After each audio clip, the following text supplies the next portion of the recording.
138 o'clock.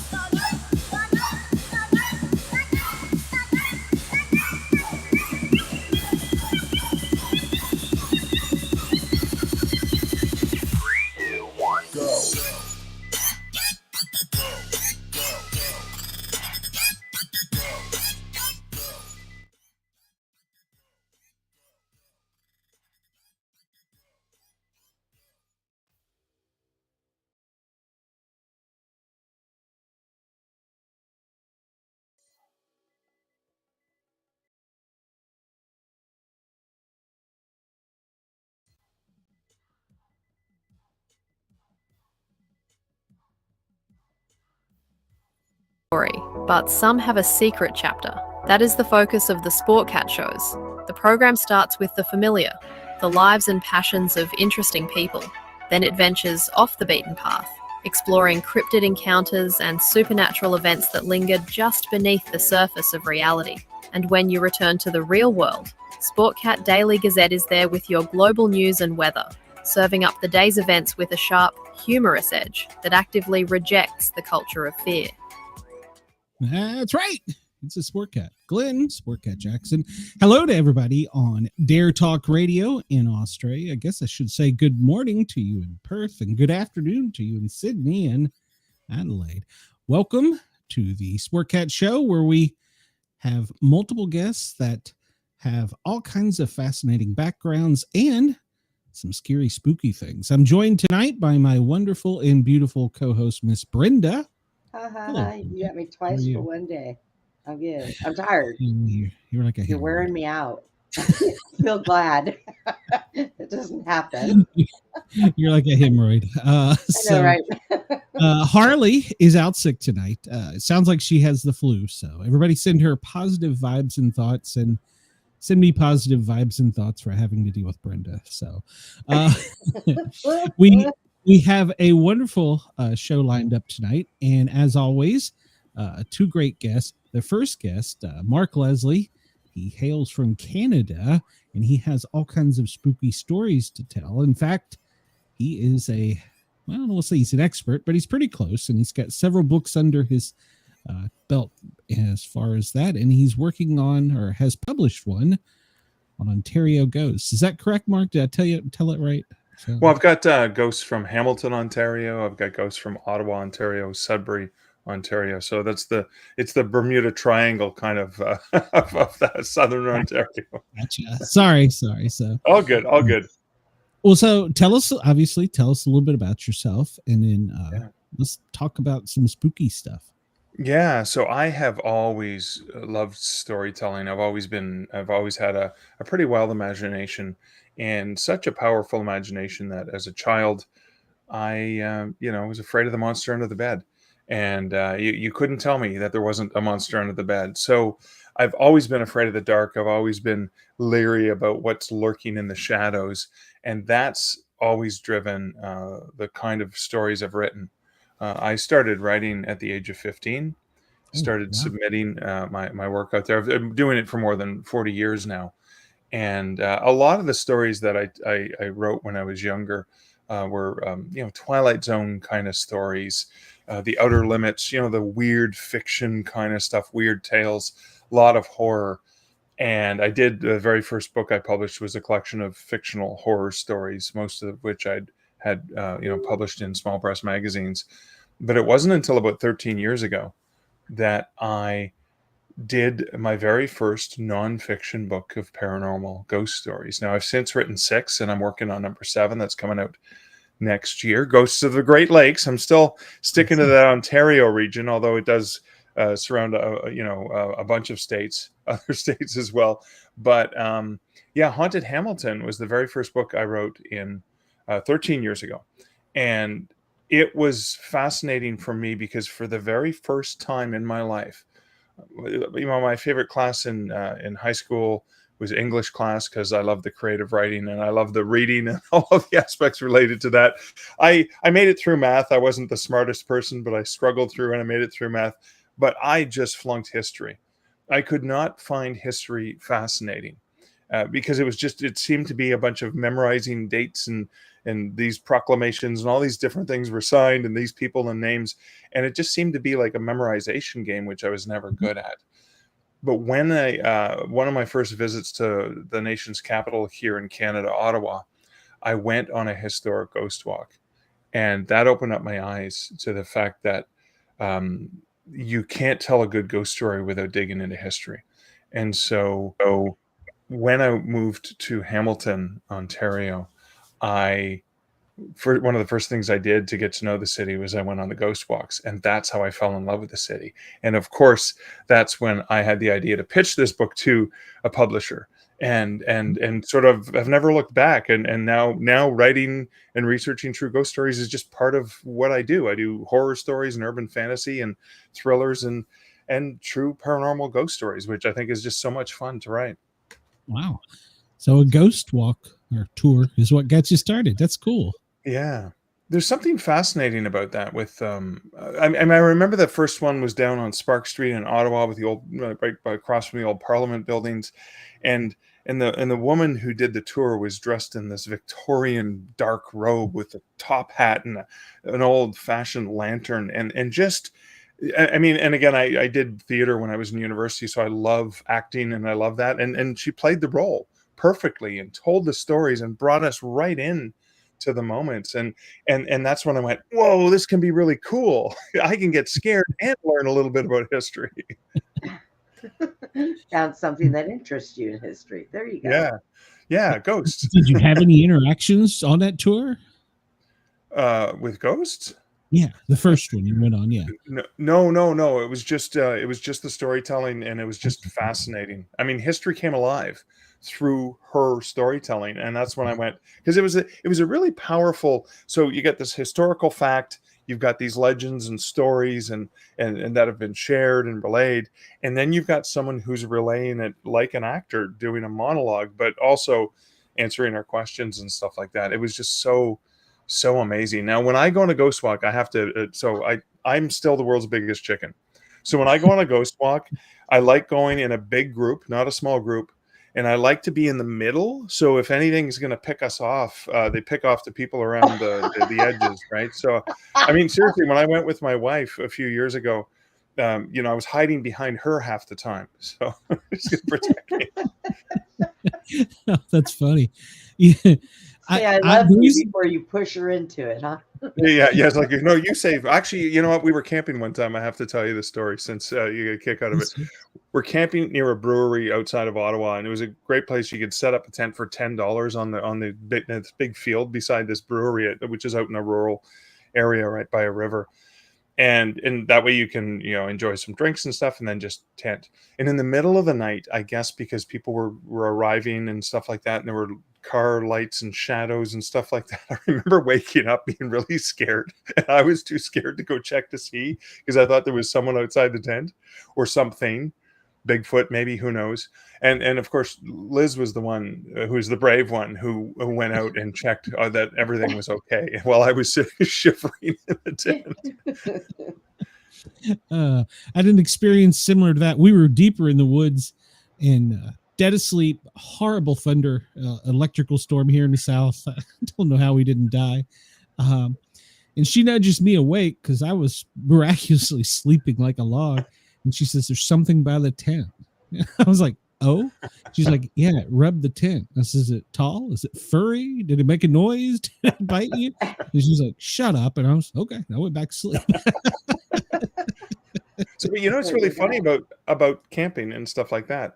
I'm not afraid of bears or anything like that. I'm actually afraid of Bigfoot or some other monster, because we were camping last summer. I was doing a paranormal event at a gemstone place on the highway in the middle of cottage country in Ontario, and we decided it was cheaper to camp instead of staying at a hotel because it was a multi-day event. And one night we had accidentally left some stuff, like the garbage was on the tree rather than locked in the car. And at a certain point in time, you could hear the sniffing on the other side of the tent. And our dog, our golden, is just snoring away, having a good time. And I'm laying there, I was like, oh my God, there's a bear on the other side of the tent. And so in that case, all I did was I just flicked the tent really, really hard and scared it away, fortunately. And then I got up and went out and checked, the garbage and stuff. And it had gotten in. Obviously, you see the scratches on the trees. It had pulled down the garbage and ripped it apart and stuff. And then it was coming around the tent to see what else. But obviously, it was just a standard brown bear. So it ran off. I wasn't afraid of that. I should have been. Yeah. I'd be afraid of if there was a Yogi monster. was hungry. Yeah. I got a friend that he works for a 3-letter agency, and so does his wife. And they were out camping when they were much younger, and they were dead asleep. And he said he woke up and there was something poking between him and his wife. And his first reaction, because of his training, was he punched it. He punched a bear in the nose. Oh my God. Made it scream and run. And afterwards he's like, what the hell did I just do? But that was his first instinct when you said that. But again, and obviously he survived. Yeah. I mean, most bears are relatively timid, right? Unless they're protecting their young or maybe grizzlies. Yeah. We don't have grizzly here in the South, so just black Okay. bears. Yeah. Comments. Chris says, as a fellow chicken, I appreciate Mark sharing his group immersion strategy. It works. I've survived every single one so far. There you go. Well, we went on. I was talked into going into one, and I always thought these things were hokey, because I've heard some stories. There's some good ones, like you said, but a lot of them are just hokey. I can't think of a better word. It's just kind of it's fake and it goes on too long. Yeah. And she wanted me to go to this one in Knoxville, and I was like, oh, whatever. And so I went with her, and they were actually trying to get interactions, and me and her were the only ones having interactions with stuff the whole time. And of course, I'm like you. I'm like, I tell them to stay away. Christina was all into it, but not me. And the guy come over, and he goes, I've done this often, and we do have a lot of paranormal experience. He says, have you ever done this before? And I said, yeah, well, I kind of got a show about it. Once or twice. So, well, but that is good, and that's an inspiration. So in your book, do you write the history with the ghost stories, or I mean, and that's what I learned when I was doing Haunted Hamilton, right? So I talking about Dundurn Castle, or talking about the Auchmar mansion, or the Hermitage ruins, and like some of these old historic buildings or ruins of buildings. And you get into the architecture and where it came from and what style it is, and why did they build such a stately mansion as you're coming around Lake Ontario from the Toronto area into Hamilton. And it was to show off. It's like, look at this stately place on the hill, just on the hill overlooking the water. And you can't help but be fascinated by that history. And I remember for one of the stories, so Hamilton, Ontario, you might equate it to Pittsburgh, Pennsylvania, which is steel town, right? This is where there's 2 major steel manufacturing processing plants. So I grew up in Sudbury, Ontario, which is in the mid-north, and a lot of the nickel capital of the world. And so, a lot of the resources are sent down to be processed in steel town. So I've always thought of Hamilton as a steel town. But when I was doing the research on one of the buildings, the Whitehorn mansion, which the customs house, it was the customs house, and then it had a fire, and then it was this thing, and it was that thing, and I learned how many different things it had been over the years. And I learned that steel town, Hamilton, was at one point textile town. The textile mills that they had in the city before it became a steel town. So it's like you learn something about a city that has like a reputation as being something, and you're like, no, it was a different kind of town in this era. And that's what this building was used for. And you see that the building has been, now it's an arts and culture center because it's a heritage building. And there's a lot of community events that take place in it. But, you've got all of these activities that continually change as the building's usage changes over time. But it's almost like when you think, when you look at a tree and you're looking at the stump and you see the rings in the different times and the eras. It's just so fascinating. Yeah, well, it makes sense. The city has its own ghosts, so to speak. So yeah, exactly. And one of the patterns, and I'm sure you've noticed this, is that almost every city, almost every locale, there's some common types of ghosts. Like the White Lady tends to be a popular one. So that was one of the ones when I was putting Haunted Hamilton together. And this was the custom house as well. There's even a poem from Alexander Wingfield, Alexander Hamilton Wingfield, that was written in 1873 that talks about the White Lady ghost. And I love the fact that there was a certain era in history where there were even articles, there were columns in the newspaper dedicated to sharing ghost stories. Why don't we do that anymore? Agreed. They tell you you're nuts now. Yeah. So. That's true. They sure do. Yeah, I mean, it's true. They really do. And I agree. I wish there had. And when you're saying that, I remember my son moved to Vermont. There's a covered bridge, and there's a White Lady ghost story about going through the bridge at midnight on a Friday, or I don't know the whole story, but Yeah. Yeah, you're right. So, and every town does have specific ones. Some are more famous than others. You can get Gettysburg, and you get the Headless Horseman. It's that time of year. So, Yeah. Well, of course, And yeah. any town that has a bridge, I think I've heard that Lady in White story. Even here, there's a long bridge that I used to live off of, and everybody used to say, "Oh, if you go there by there a certain time of night, you'll see this woman standing out there." And I'm like, dude, I've been seeing people like that since I was 5. I ain't never seen no woman standing on that bridge in a dress. Get out of town. she's lost. She's lost. Put her thumb out.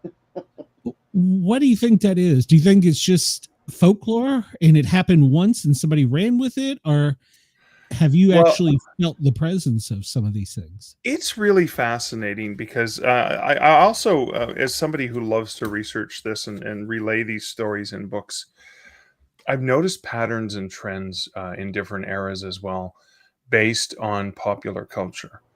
And and what I try to do is I try to report what I've heard, the documentation, the articles, the interviews with people or whatever, document what I've heard, and then I look for a plausible explanation, like based on physics or the science that we understand. At least there's a lot about the world we still don't understand and can't comprehend, right?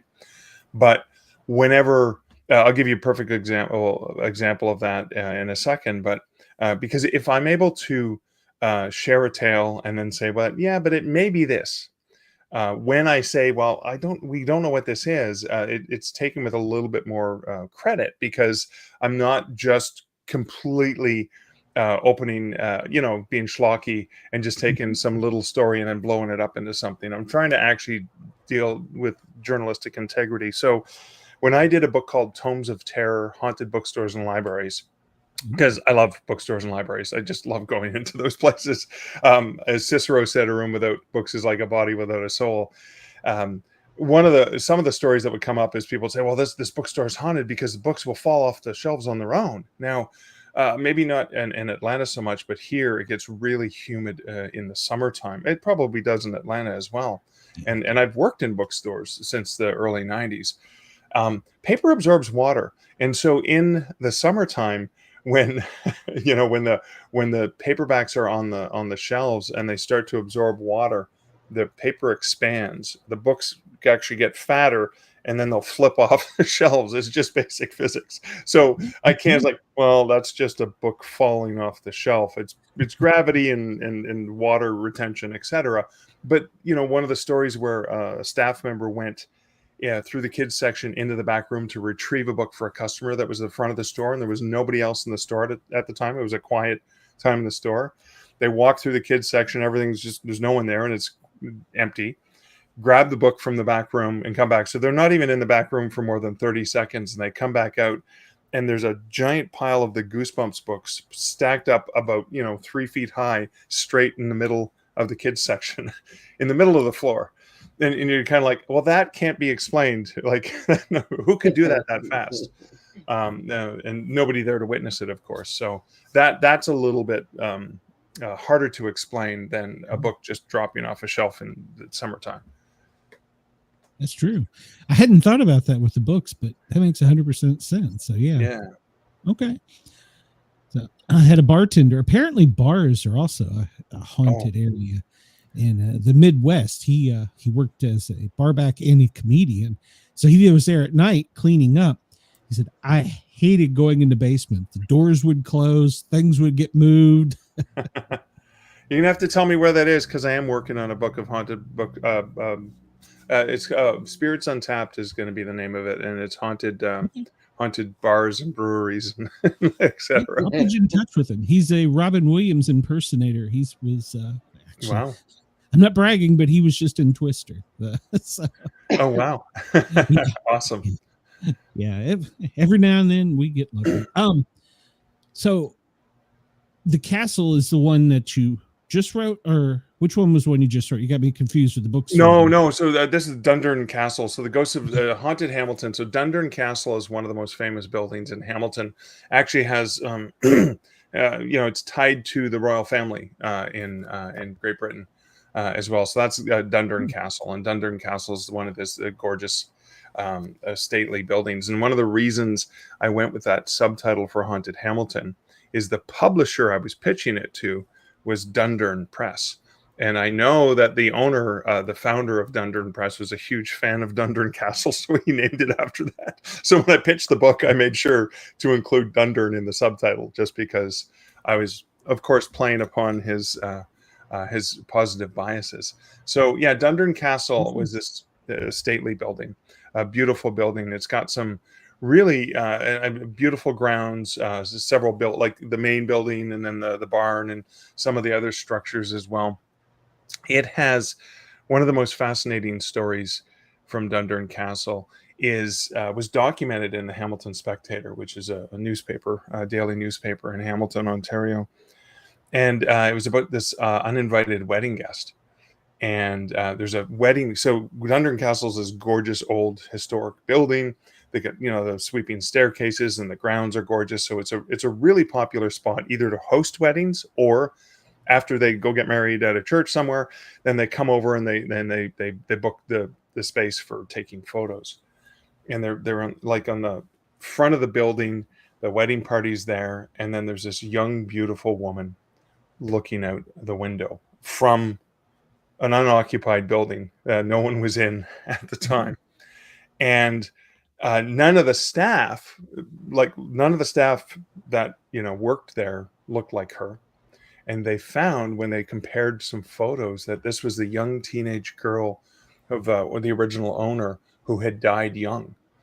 And it looked a lot like her. And it was believed that she was there because she wanted to be a part of something, because she never got a chance to experience that, because she died before she had a chance to get married and to live the life she was looking for. And it was so fascinating and this was a more modern, right? This was like in the 80s as well. So it wasn't like 1892. They're going to write about ghosts in every second page of the newspaper. It's kind of like, this is a modern newspaper that doesn't really talk about stuff like that. And it was in a popular column of somebody who covered Street Beat, covered just different interesting human interest stories. And I love that the human interest story was about Sylvie, was about this young woman. And it was, again, it was a touching story. No one was creeped out. I mean, yes, like where did she come from? But it wasn't a scary thing. And I think that's the other thing about ghost stories, is sometimes when you dig into the story, can be really beautiful. It can be really touching too. It's a connection with something most of us don't get to experience. Now, I know Brenda, for example, and you, Glenn, as well. Like you guys, I equate it to, there are some people like sommeliers who they taste wine and they can tell you it's got like oat of nuts and it's got all these different essences and stuff like that. And I just go, yeah, it's dry. It's yummy, it's sweet, whatever. Right? And I think the same thing is, most people walk around, have no clue that there's other things going on that interact with our world. And some people can see them and taste them. And you're so stuck like this. Yeah, exactly. Well, yeah, because everyone's got their head down in their phone, right? Yeah. So, no, you're right. I do more time out in the woods, whereas Brenda experiences the creepy, crawly indoor stuff. And I can hear all the stories about stuff going on outside, and I'm be like, yeah, maybe. And then occasionally you hear something or you have something happen and you're like, okay, I can't explain that one. Yeah. So yeah, it's and speaking, I live not in Metro Atlanta, but just outside. There's things that goes on in the suburbs people don't even realize. I mean, as far as things outside, aside from your raccoons and bobcats and stuff like that. So I don't think that whatever it is, I don't know what it is. I don't think it knows the same bounds that we do. So so same with ghosts. For sure. They don't know bounds. You have to give them to them because they can get out of control. Yeah, very fast. I would think so. Yeah, I mean, so I always have a hard time with ghosts because I grew up in a haunted house. So, like you, I am very scared of anything like that. And I always have a hard time trying to figure out why is X here? Why is X there? I mean, some things you can figure out, like Gettysburg battlefield and hospitals and stuff like that. Yeah. But some places have a great history, and you don't know why. Yeah. Oh, for sure. So,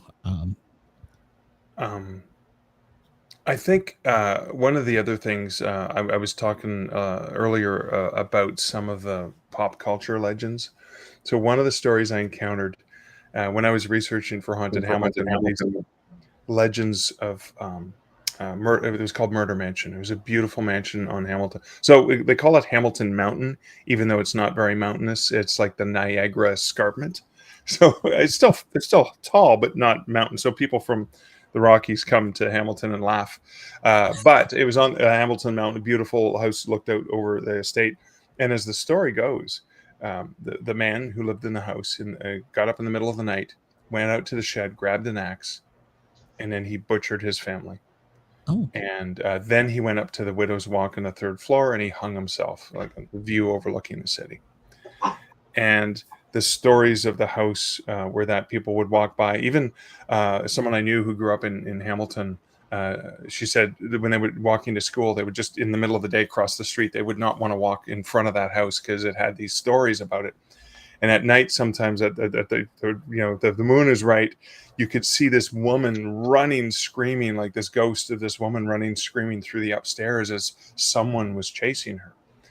And as the legend goes, the next family that moved into that house, the teenage son, found the axe in the shed and butchered his family and hung himself on the widow's walk. And so these are the stories I've heard. So I captured the stories, I put them down. Now I go to do the research to see, okay, can I find this? So even investigating by calling the police often will have me on there. They're like, oh, it's him again. But like looking into, did any sort of murders happen in the city or in the neighborhood with an axe in this time frame? And there were no recordings. And then when I started thinking about it logically, is if there was an axe murder that happened and somebody committed suicide, the axe would probably be in the property of evidence or somewhere locked away. They wouldn't just leave the murder weapon at the house for the next family to find. So, but as I was digging into where the stories came from, they came out in the 70s, in the late 70s, I believe it was, just around the time that The Shining was very popular. And then Jack Torrance and the axe and chasing his family and stuff. Do you know what I mean? So, and I've noticed patterns like this in some stories. Now, so what I did for the book was, it was fascinating because I wrote several pages explaining how I don't think this is real. These are the legends. Here's what we know. They're kind of cool. People have some great stories, but here's what I found out. And I sort of said, I don't think this is real. And my editor said, you can't do that. It's like, these people bought the book. They want a suspension of disbelief. So my editor, he made me cut it down to about a couple paragraphs. I just said, well, I can't find anything to back up these stories. It's still a cool tale, huh? But that was kind of interesting. But I noticed these patterns like in that, but even in Spooky Sudbury, I thought, okay, there were some UFO activity, a lot of UFO activity I remember from the 70s in Sudbury, Ontario, potentially because of the nickel deposits, so something's attracting. If aliens are coming, they may be attracted by certain elements in the ground and the rich resources. So I thought, okay, we'll have a chapter on UFOs. And when I started doing the research, I had 4 chapters on UFOs. I had the 50s, the 60s, the 70s, and then the 80s and beyond.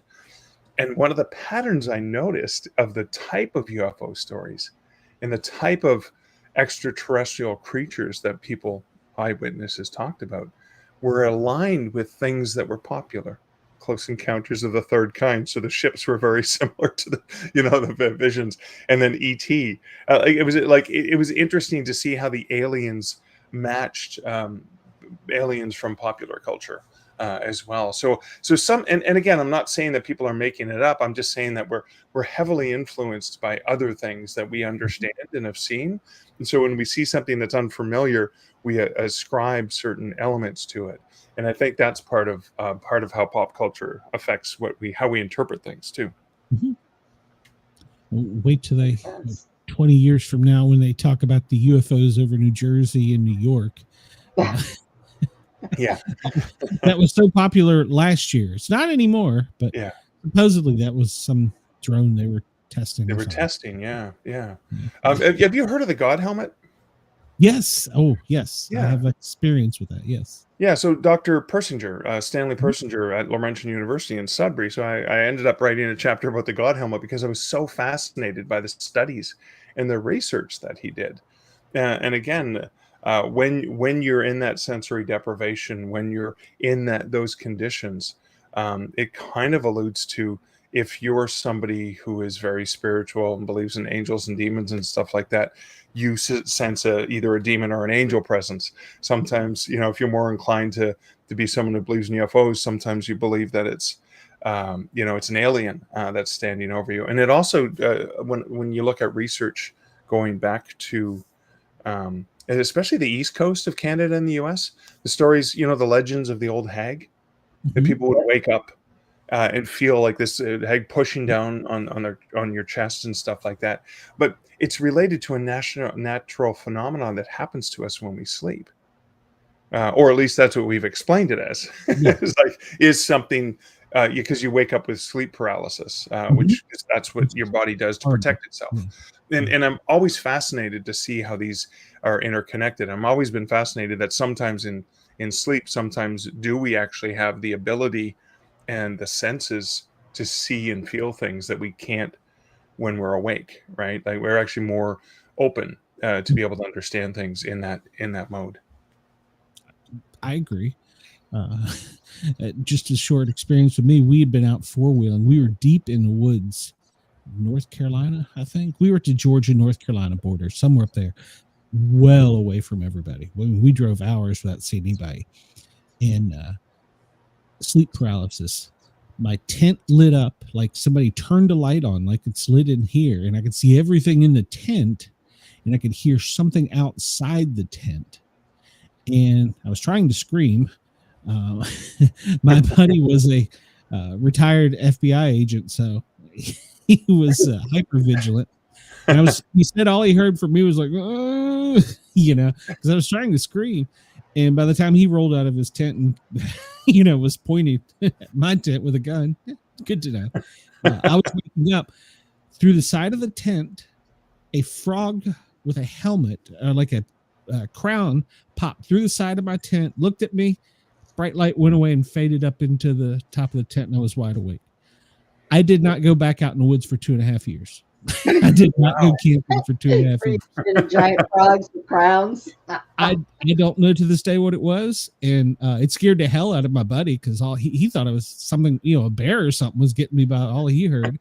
Hey, when I lived in Arizona, about 4:30 in the morning, my ex-husband and I were driving from this little town, Topak, back into Bullhead, and we're driving down the road, and the headlights shine, and we look, and I'm looking, and I said, "What is that?" He said, "It looks like a 6-foot tall frog." And it was going towards the slough, and it was on 2 feet walking.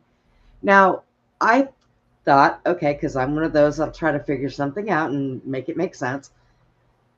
You wouldn't be in scuba diving gear, first of all, going into a slough. There's too many woods and all this other stuff, trees. And I looked at him and he said, I am not going to tell anybody we've seen that. And I said, yeah, that might be a wise decision right now.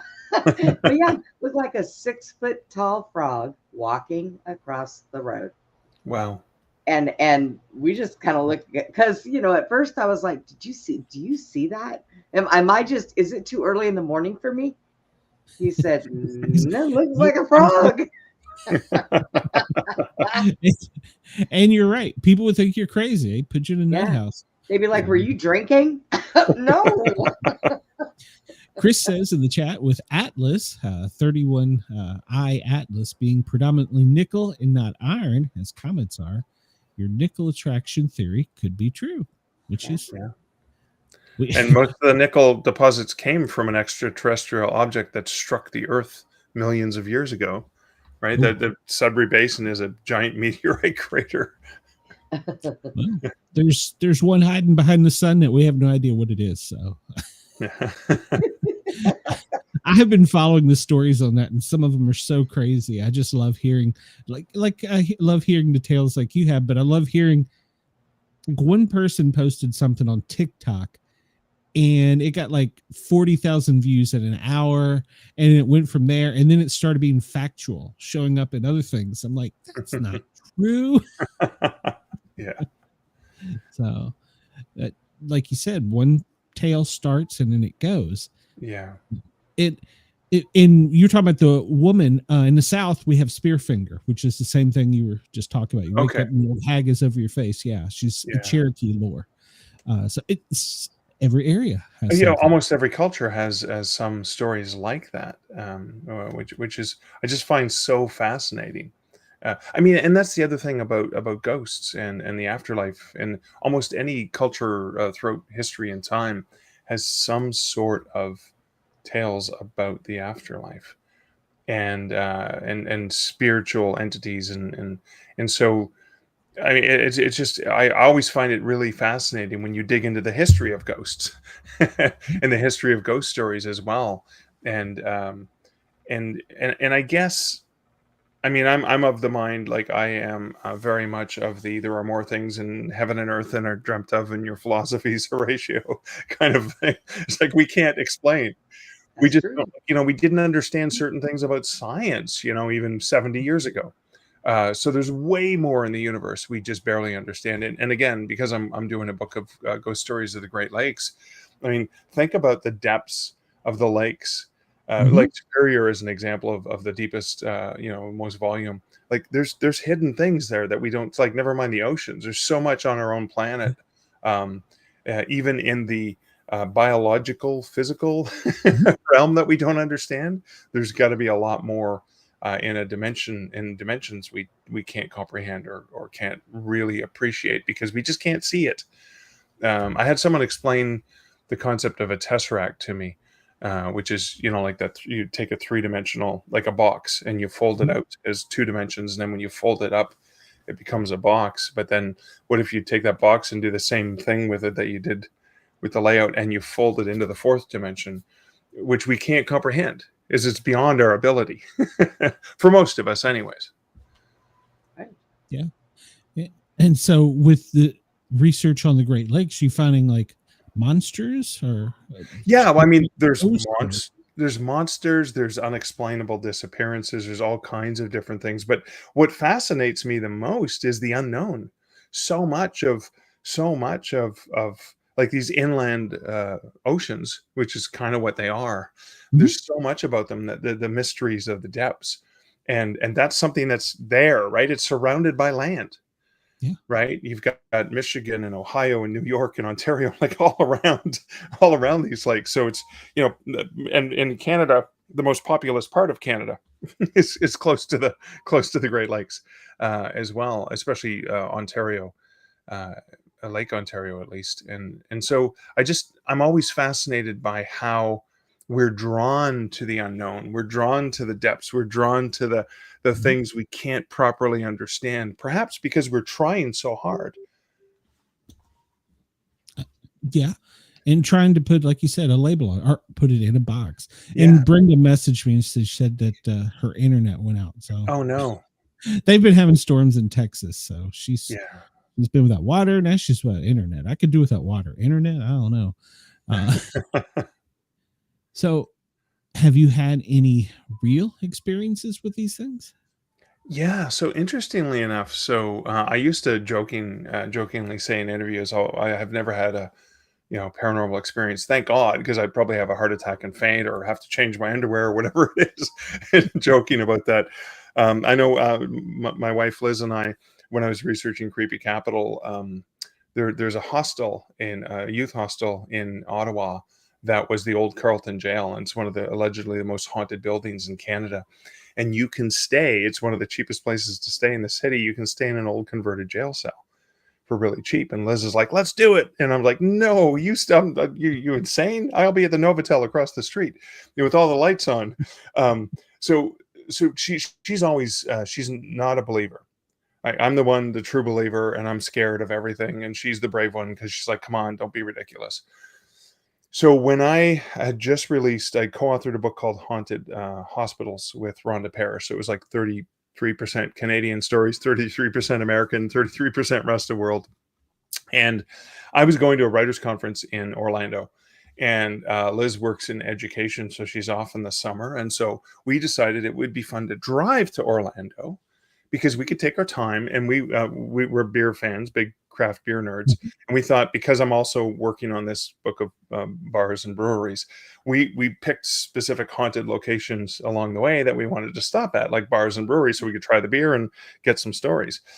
On the way back, Haunted Hospitals had just come out, and Rhonda and I split. Like when I co-author, I split the research, so we like divided up and say, "Okay, you're going to do these stories, I'm going to do these stories," and we ended up coming back. So we took 4 or 5 days to get down to Orlando. When the conference was over, we're like, "Okay, we're going to do it in 2 days," like 14-hour drive days. But the first day we looked at, there was the Trans-Allegheny Lunatic Asylum in Weston, West Virginia. And that was one of the chapters that Rhonda had written about. So I had only just proofread the chapter. I didn't do, like, is it when you write about the chapter, you do all the research and you have all this information and then you distill it down into something. So I knew very little because I'd only just read what she had written. So I thought this would be so cool. We'll go, I'll get some pictures of me in front of the building, stuff like that. And they're doing tours, haunted tours. So we decide we're leaving Orlando in the morning. And we're driving all day because we want to make it to Weston, West Virginia from, the down almost the tip of Florida there. Yeah. And it's about 1 a.m. We're going through the hills in Virginia in the fog, and we're tired. And we pull up to the first hotel, and Liz is driving. So I run in, and the parking lot's full. And I run in and say, "Do you have any rooms?" They're like, "No, sorry, we're completely booked up. But there's a condo lodge just a couple miles down the highway. You'll see if you can get in there." So we get back in the car and we go, and we get to the Econo Lodge, and the parking lot is full. And like, we're just tired. We want to get up. We want to go on this ghost tour in the morning. And I walk in and say, "Do you have any rooms?" And they say, yeah, we have one room. And then there's this long pause, and I'm going, "Oh no." And he said, "But there's only 2 double beds. That's all we have. Like no queen or king or anything like that." And I said, "I don't care. We just want to sleep. We just want to sleep. This is like, we just need a bed, basically." And so, we go grab the stuff from the car. We check in. We get into the room, and Liz says she's exhausted because she's been driving most of the day. She says, "I'll take the bed by the wall, by the bathroom." And she just puts a hoodie on, covers her head, and she rolls over, and she's out like a light. Whereas it takes me forever to fall asleep because I'm always scared of things in the dark. So I take the other bed, and I managed to finally fall asleep. And I'm excited because we're going to be going on this ghost tour, and I get to see some things that Rhonda had written about.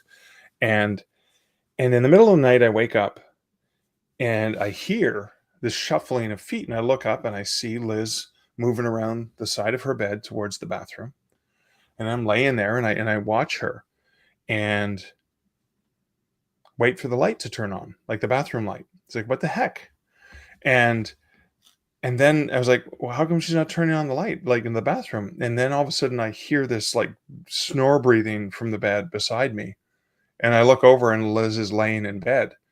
Oh. And so I sat up, and I'm like, "Oh my God, there's a woman in the room, and she's in the bathroom." And I'm big chicken. Now, I've made the mistake of waking Liz up to check for monsters. I don't do this because she was the one who was driving most of the day. She's tired. She's not going to put up with this. I'm like, I'm just hallucinating. So I turn my my flashlight on my phone, and I go and I check, and there's nobody in the bathroom, and I check, and the latch is still on the door, and I was like, listen, okay, I figured it out. This is what happened. I'm laying there. Liz gets up to go to the washroom. I fall asleep. 5 minutes pass. She goes back to bed, and I wake up 5 minutes later in the exact same position, and I think a second has passed. Right? That happens. That's natural. Okay. That's all it was. That's all it was. I finally convinced myself we're fine. No one's in the room. Go back to sleep. Then I hear this sort of, this clinking on the table at the foot of my bed. And that's where my laptop is. That's where our passports are. My laptop bag and the passports are there at the end of the bed. And again, I sit up. I'm like, someone's going through our stuff. And again, I check the light again, and I check the door. And then I'm like, oh my God, maybe it's the door between the rooms. And I check that, and it's still locked. I was like, okay. Here's what it was. Someone upstairs dropped something, and it sounded like it was in our room. That happens in hotels all the time, right? Absolutely. So fine. I think I maybe got an hour of sleep before it was time to get up, because I'm still nervous, even though I've told myself it's nothing. And we're getting ready in the morning, and we're getting dressed and stuff like that. And I wasn't going to say anything, because, I didn't wake her up. So I was proud of myself, but I said, well, did you get up at night or whatever? And she's like, no, I didn't get up once. I'm like, no, you got up and went to the washroom. And she's like, no. I was like, I never got out of bed once last night. I honest. And I was like, are you sure? And so I explained the story, that I see this woman moving around the side of her bed. And then I heard someone going through our stuff, and I explained that. And her face goes completely white. And I go, what? She goes, well, I thought it was a dream, but in the middle of the night when she's laying there, she felt someone standing over her. And then she felt a hand press onto her shoulder, and she knew it wasn't my hand. She said it felt like a woman's touch on her shoulder, and she thought there was a woman in the room. And so she's very feisty. So she gets ready to, steel herself up and swing around and take a jab at her, kind of like your buddy with the bear. And, first instinct is just to punch, and there's nobody there.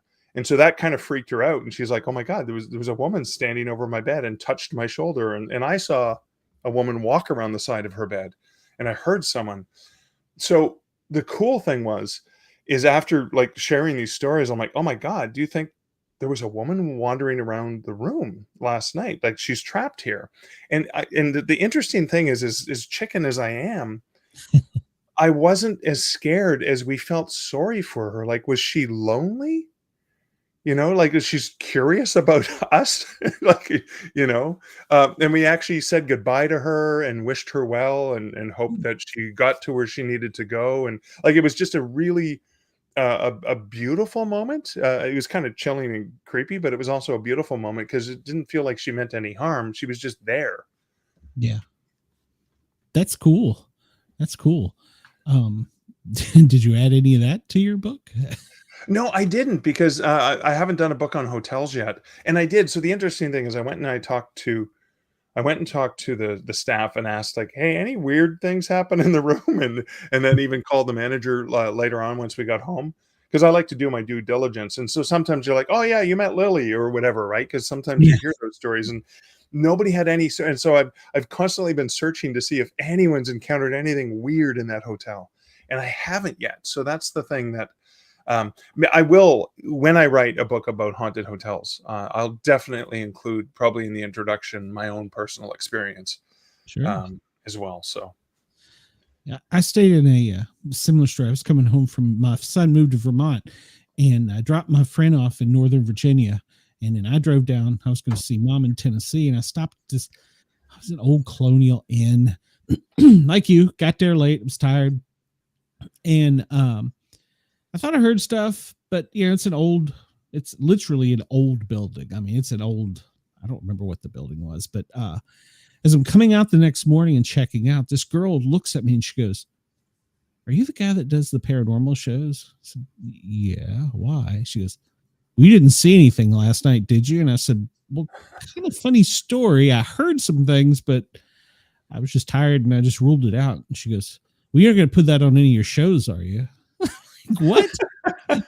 She goes, well, we don't want to have people not coming here. So she goes, don't say anything about it. And I'm like, first off, how the hell do you know me? But and it found out she's a follower. She's a friend on Facebook now, or the page.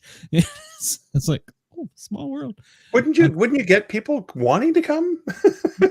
Well, depending, you do. Yeah. So, and then I was a flight medic, and we stayed in a place up somewhere up in Maine, or I think it was Maine.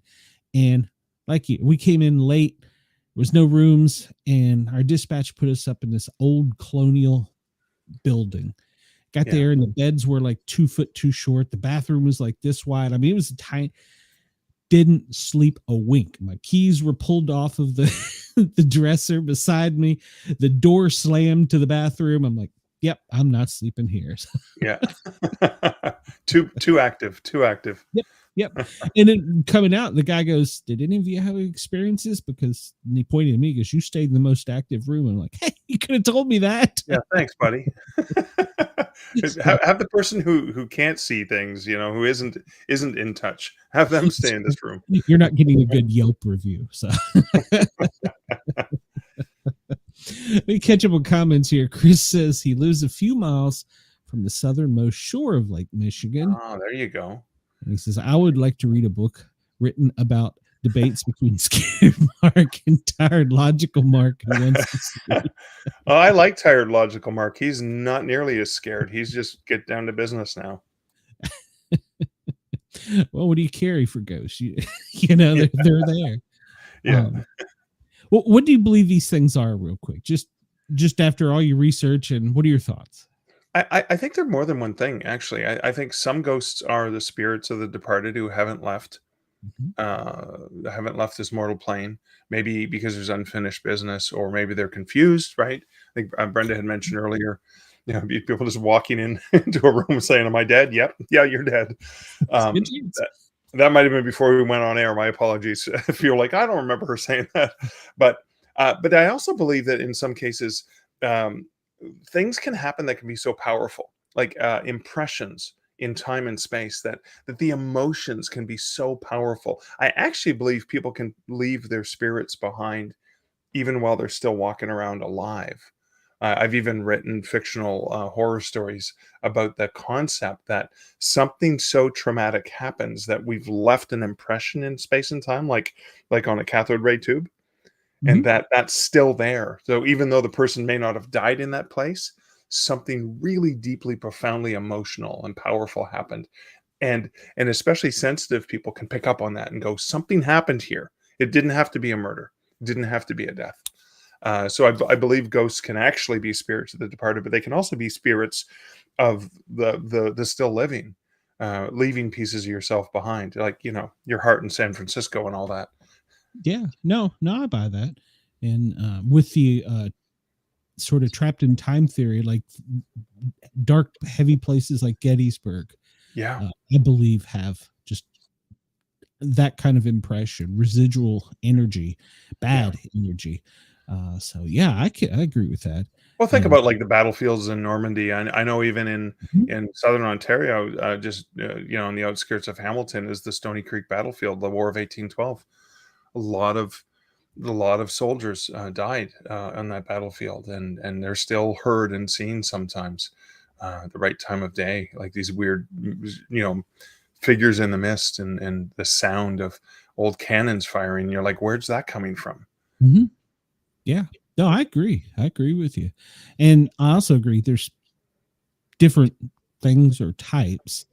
And I also think there's some that don't maybe mean us well, but somebody did point out, one of my guests, she goes, well, think about this. If you were an ass in this life, are you going to be an ass in that life? Okay. It's consistent, at least, right? Point taken. So I agree. So before we let you get out of here, also, we want to make sure people know, especially our Australia audience, where they can find your stuff. And if they want to get in touch with you, maybe tell you a story. Sure. markleslie.ca. On my website, I actually have forms for people who want to share paranormal experiences with me. And there's a way for me to contact you by email or or phone or whatever. And my books are available on anywhere you can buy books. They're available on retailers like Amazon. But for folks in Australia, check BorrowBox, the library system. The library is powered by BorrowBox. All of my books are available in at least ebook, print, or through print through libraries as well. You can just ask for my stuff. I'm pretty sure they're not going to be carrying my stuff, but you can always ask for it as well. And all the major retailers as well. Okay, very good. Well, man, I've enjoyed this, and I look down, the time has flown. Your next book, when's it coming out? So I am currently writing Ghost Stories of the Great Lakes. It's due with the publisher in December this year, and it's coming out in the fall of 2026. And that I'm just having a lot of fun researching that one. Okay. Well, when you get it done, or maybe before you release it, can we get you back? Definitely. I'd love to. It was great chatting with you. Pre-copy of it so I can read it before the show. So. For sure. I'll make sure my publisher sends you one. Yeah, that would be cool. I like to try and get the stuff before on something. Oh, yeah. For sure. Yeah, that way you can dig into it. Yeah. Well, it feels like it gives a heart to it. I mean, and if you get drawn into something, you're just kind of leaning in, wanting more and more and more. Yeah. So, and that's what I like. So, okay, cool. Well, I'm looking forward to that. Mark, thank you so much. Thank you for taking time out of your evening with us. We appreciate it. Thank you, Glenn. It's my favorite month. Halloween is my favorite month of the year. Good. My grandson, I swear I have more things around this house now than I ever had in my entire life for Halloween. Chris says, yes, a Great Lakes guy. I would love a return visit. Oh, cool. Curious. I'll try and do some Lake Michigan stories specifically for you. There you go. Stories. I don't know. Were there pirates on those lakes? There were some pirate activities. There are some like a lot of disappeared ships, and there's so many legends about lost sailors and lost loves and monsters. Some monsters that have been spotted in certain locales. So it's gonna have a fun mishmash. There's probably going to be some UFO tales in there too. Ooh, love that. We'll warn you. Anytime we have a UFO show, stuff goes crazy on the computer. That's what didn't happen to Brenda's internet. Okay. I talked about UFOs too much. Well, no. Every time I have a UFO show, something goes terribly wrong. I don't know why. And I even planned for it. So, well, thank you, Mark. I appreciate it. It was a good time. Thank you so much, Glenn. It was a blast. It was. And I look forward to, and I'll tell Brenda that you told her that you didn't like her anymore. So. Get out of my show. Well, I hope you enjoy the next hour. Thanks so much, Glenn. Yes, sir. Thank you very much. I appreciate your time. Bye-bye. Bye-bye. I'm sorry. I didn't mean to push that quick, Mark. Well, man, time does fly. That was our first hour of the Sportcat show. The former Paranormal guys. For those of you in Australia that are tuned in, we're still doing your morning show. Or your afternoon show. It's 10 o'clock in Perth and it's 1 o'clock in Sydney. And for our friends at WRFN, we appreciate you for tuning us in. And well, if I can find the button to push, stand by here for I don't know where the button is. I'll come up with something. Stand by here for hour 2. I don't know what button I'm pushing.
Well, hello there, and welcome to hour 2 of the Sportcat Show. We had hour 1, which you just heard, was a great guest, and we always have 2 guests. Sometimes I have co-hosts, other times I'm just by myself, and I'm lonely here. But I have the chat, and I'm lucky tonight because the second guest this hour, Miss Shaw, Jennifer, I think it is, has been here multiple times, or at least a couple times. And so I'm going to just bring her out because I feel like you're an old friend. How are you? I'm doing well. Yeah. When I saw you wanted to come back, I was like, hey, she likes me. Oh, and by the way, I don't know if you know my family, whatever. I was in Tennessee and then I got behind. I have your video desktop waiting to edit. I promise you. So I apologize. How the heck are you? I'm sorry, what? I didn't catch that. How the heck are you? Oh, I'm doing good. I think there's a cold going around though, because my kids are back in school and my oldest came home early today. So I'm fingers crossed I don't get sick. They bring home everything. So. Yeah, it seems like this time of year it's terrible. Everybody's inside because it's cold outside. And yeah. Harley was sick, so that's why it's just me. You just got me tonight to pick on. So that's okay. No, I'm good. Just kidding. No, we love having you here. So tell us again about your books, because not everybody. I don't know if when we were last on, if you were on in Australia or not, but we're now live on Dare Talk Radio in Australia. So we've got a pretty good following there. So make sure that we tell everybody new all about your stuff. Yeah. So I have a series. It's a magic fantasy, action adventure, some supernatural suspense, kind of sprinkled in for good measure because I get bored. And the arc of my series is that there's our world, our time, and a coexisting magical realm, but there's a veil that separates us. And we can't see across this veil because we don't have magic, but these creatures that do can and have, and they've been the source of inspiration for our fairy tales, mythologies, monster stories, what have you.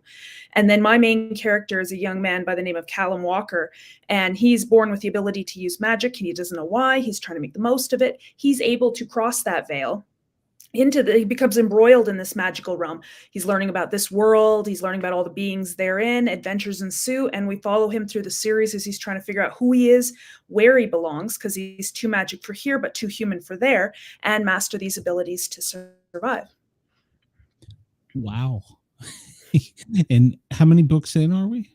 I have 4 books in the series. I'm working on my 5th. And we just follow him through his adventures, and it's starting, I can see it, introduce the character and their struggles, and things are getting more epic and darker as we go along through the series. In this one, he's captured, correct? And he's a prisoner. Yes. Yeah. Yeah. And yes. Good. The Bad King is. Yes. Yeah. So the 4th book is Forsaken Souls, and I have dual meaning for each one of my titles. So in this one, there's war brewing between the northern elves that Callum is familiar with and these southern elves who are called the Dundurn. And there's a history between the two. And there was a war back in the past, and the Dundurn lost, and they've been sitting quiet, biding their time for almost 2 centuries. And then the new queen, and they're feeling that time is right. Let's go and try to challenge them again. But they're not after power. They're not after territory. They're literally out for souls. Oh, okay. And you created this whole world. I don't want to offend you, but imagination, creativity, whatever the word is. How did you do that? Because a lot of people struggle just to figure out basic stuff, but the people who are so creative can draw you in like this. Sometimes I get my ideas just watching the world. Sometimes I'll be reading a book or I'll watch a TV and I'll be like, hey, I got an idea for something else that's completely unrelated because something sparks that inspiration. Very seldom do I ever get inspiration from dreams. A lot of where my ideas come from is when I'm trying to sleep and my brain won't shut off. So I will sit up and write in my little notebook on the side of my bed, okay, I thought about this. And a lot of times it comes in the form of a what if question, like, This series started with, what if fairy tales were more than stories and monsters were flesh and blood? And I kind of ran with it. Um, but for me, it doesn't seem hard. And in fact, when I'm writing, I just see it as a movie in my head. And I feel like a lot of times I'm writing down what I see. And when I get into, I call it the writer zone, I'll have my characters in a place and I'll be like, I don't know what's going to happen. I got them in this place. I don't know what to do. Oh, I didn't know that was going to happen. And it's like an spark of inspiration, and I'll just be in the zone, and it'll either take me somewhere great and I'll be like, wow, that came out of my head. Or it'll take me somewhere else and I'll be like, what is wrong with me? And questioning my sanity. Yeah. No, it's great because the creativity to get you there. Do you have chapters you just no, I can't do that one and cut and put aside? It's not so much chapters that I can't do, it's just that I'm not in the mood for those ones. I find that I have to be in a certain mood to write. So I have to be like, really excited and like, oh, alert and maybe a little anxious to write those like epic fight scenes. When I have scenes where my characters are a little more mellow, maybe they're talking and stuff, I can't be like on edge about something. I have to be kind of in that same mindset. Interesting. So with that in mind, do you write like, I'm just going to use the word chapter, like chapter 1, and then you'd be like, I'm not feeling this, and you move to something else and write about it, and then later come back? I'm really linear, and I don't know if it's because of my autism, but I can't step ahead. I have to finish it. So I Okay. have to, sometimes I get stuck in a point, and if when people talk about writer's block, I guess that's sort of writer's block. And I have to get myself into that mood to write that story, that chapter in that story, and I cannot move past it until it's done. How do you get yourself out of those spots? Oh, so when I'm stuck for thoughts and feelings and inspiration and stuff, a lot of times what I'll do is I'll just put my headphones on and I'll tell and I'll tell my husband, the kids are yours. You're taking care of them. Then I will go out the door and I will listen to my music, and I will be walking, and I'll come home 2 hours later because I'm watching a video in my head. I'm playing it out in my head, right? And sometimes that music, certain types of music will put you in a certain mood. I'll come back to house 2 hours later, and my husband would be like, wow, you were out for a long time. Where'd you go? I said, I have no idea, but you should have seen the adventures I had in my head. So, that kind of helps me sometimes to get Okay. through. Other times it's just waiting until I'm in that mood. Gotcha. Now, do you, like most people, have different types of music for if you're melancholy or if you want to work out? Do you have different genres, I guess, of music that you use? Yeah, I suppose. I know this sounds weird, but Johnny Cash has got a lot of they can be Mhm. either really adventurous, for those adventure scenes, or really depressing songs, Sure. depending on what you play. I'm not a big country music fan. I was when I was younger, but not anymore. So a lot of times it's either the classical music or something with a good beat. Okay. Well, the classical music, a lot of them are written about things are in periods of time where if you research the music, those of us who had music class, you learn those things. So yeah. Yeah, Yeah. yeah. And the EDM, or I guess that's what it's called. It's music where it's all electronic. There may be a voice, but there's not like a lot of singing. I love Mhm. those to get me pepped up. So, Yeah, yeah. I know I play sometimes just white noise, or mhm. today I had my son home, and he was watching YouTube, so he had the TV playing. He wasn't feeling good, so I'm sitting there in the bonus room with him, and I was like, I'm not really watching it, but that background noise is helping me. So I don't know what he was watching. It was something about Minecraft. So go The figure. age. Yeah, the age.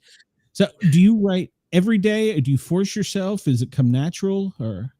I feel like, yeah, I try to write every day. And if I'm not writing, I'm thinking about writing, and I'm feeling guilty for not writing. But then when I'm writing, I feel guilty about not spending time with my family. So it's kind of a, tug of war. Um, Understood. yes, I treat writing as my self-care, my therapy, because it's my escape. It's my, Mhm. escape from the chaos of things. So for me, it is important. So I have to block off my times. Okay. Do you ever find that it's hard to just like, I don't know, you get distracted by something, then something else you get distracted. Do you ever find it's just hard to sit down and focus on the task of writing? Sometimes, and you know what the most distracting things is? It doesn't seem to matter when in the day that I write. As soon as I sit down, I'm getting text messages, email bings, phone calls, somebody's knocking at the door. It never fails. I could be busy or I could be watching TV for hours and nobody contacts me or emails me or knocks at the door. And as soon as I sit down to write, I've got 3 emails, 2 texts, 1 phone call, and somebody's delivering a package. I don't know what it is, like it's radar or something. It's drawn to it. You were talking about that. When you're doing it, you're thinking about, or not doing it, you're thinking about doing it. And when you're doing it, you're thinking, "Gosh, I need to be doing these." And it's the same with me in these shows. I feel that, especially my dog is giving me side eye here lately. She's like, "We're not walking. We're not doing like we're supposed to. What the hell's wrong with you? Get up, move." So yeah, I get that. And I'm trying to write a book too, but I can't.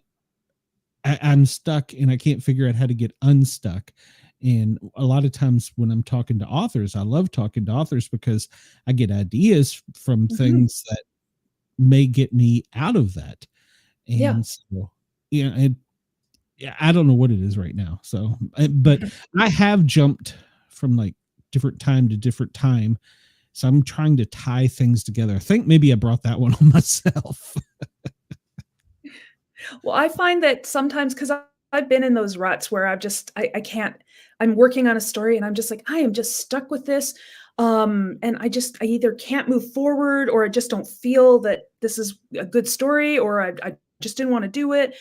And if I cannot go off in a different direction, sometimes I've got scenes rattling around in my head and I don't have a story yet for them, but I want to write them. They're just speaking to me, So I have this Word document where it's just scenes. It's like the mountain climbing scene or the car chase scene or the flying dragon scene or whatever, just scenes of different things that come to my head. I don't have stories for them yet.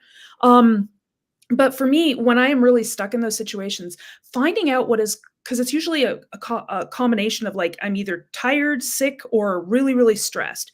And if I can find out what it is that's causing the writer's block, and if I can resolve that, then I usually am able to get back to writing. So it might be something that's bothering you that you don't even realize is. So it might be time to step back and just analyze. Yeah. Well, I think I need a beach trip. I There you don't know go. if the last talk, but I spent 8 months in Tennessee taking care of a family member with hospice. So everything got behind. And I was, of course, obviously up in Tennessee and away from things here. I was still Yep. doing the shows and stuff, pissing my mom off because I was doing it. But I was still doing my thing. But it's a different world. Yeah. Chris Yeah. I know says, life is crazy. I wish we could just sometimes I really wish, yeah, I really wish that I could just pause life sometimes. Can you imagine how much yes, I could get done if I could just pause life and go and yes, do all the things I needed to get done? yes. And, I always, yeah. Or if Chris says, by the way, for the radio listeners, your dog is as shocked as I am that you're an EDM guy. Well, tune into my show tomorrow on Thin Line Rock Station, and you will hear some Skrillex. EDM for me means Edmonton. Oh, that's okay. That's Yeah, so this is short for Edmonton. I was like, "Oh, you're from Edmonton." That's what I thought when I first saw that. I didn't realize, yeah, I was like, that was what clicked into my brain. No, things do have multiple meanings in different places. So yeah, no, you're right. But yeah, electronic dance music, the mood. It just depends on the mood. Exactly, right? Sometimes you just need to get out and try something new, and it'll give you some ideas because you get in the same place, the same every day in, day out. I mean, I'm a mom at home and I don't get out a lot. And my husband and I took our first vacation last year. And, since we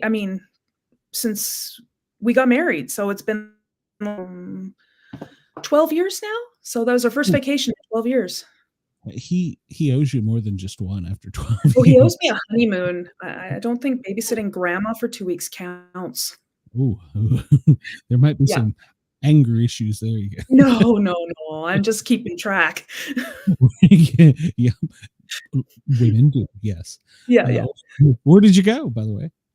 Oh, we went to San Francisco area. We went to Napa Valley. We went to Muir Woods. Oh, I love that. That was beautiful. I got to go to Alcatraz. That was really fun. And then we were in San Francisco for a couple days. Cool. Get any inspirations for stuff from your stories while you were there? Yes, Alcatraz was very inspiring. I've heard that. It's very I've heard creepy that. too. Yeah, that's what I was gonna say. I followed up with I've heard it's very creepy as well. Yes. And There was some areas and that I'm just glad they didn't let us go into. I didn't see any of the videos and the documentaries before I went. Otherwise, I might have had a different opinion. I'm kind of glad I didn't because I saw them afterwards and I'm like, why did I go again? did you feel or have any? Yes. Oh yeah, I had there was one, I don't know if I had told you this on the last one, but there was one cell that we went into is an isolation block in D wing. I think it was like D14 or something. And they've had a lot of people have had experiences in there. And so you walk into it, and it's a concrete box basically. And they've got this little area that you stand in front of, and they've got a bar separating you in the front little area from the inner part of the cell. And all the other isolation cells were exactly identical in size, shape, and layout, and they all had their barred gates open so you could go right into the inner part. This one didn't. And I guess this was one of those cells that they said was haunted, and there was experiences and accounts that people had and a prisoner that had died in one of the cells. He was strangled, I think they said, but he was alone, so that was really weird. Yes, but I went in there, and the inner cell, you couldn't go into the inner cell, but I felt really sick and nauseous while I was in there all of a sudden. And you go in there and it's just all of a sudden all the sound out in the hallway, you can't hear any of it. It's just muffled. And I felt like there was somebody in there like watching me, but I couldn't see anybody. And I even snapped a few pictures, and I wouldn't see anything on the pictures and stuff. But as I was leaving, and I stepped across the threshold, I heard something bang against those bars inside the cell. And I could probably have, like, oh, maybe I heard something, but the half a dozen people that were also walking by stopped and looked like, oh, what was that? And so it wasn't just me that heard it. But it was really strange. There was, yeah. I'm glad I didn't stay in there longer. What, sorry? Did your husband experience any of that? No, but he's not very sensitive. So not sensitive to those things. Yeah. No, I knew what you meant. He's a Marine. No, I knew what you meant. So, yeah. No, he didn't go in there though. So he wouldn't have felt anything. Even if he walking by, I don't know. He didn't go into that cell. He didn't really enjoy Alcatraz, I think, as much as I did.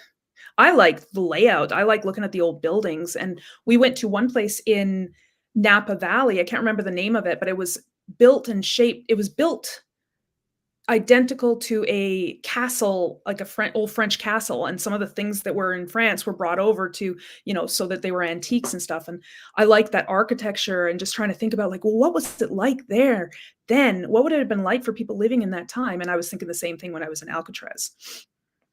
Yeah, it's a very dark place. When you went in, do you think that the muffling of the sound was the entity, or do you think it was just the actual barrier distance wise? I don't know, because it was slightly muffled in the other cells, but not like this. Like it was like the whole world, the sound outside disappeared and there was nothing.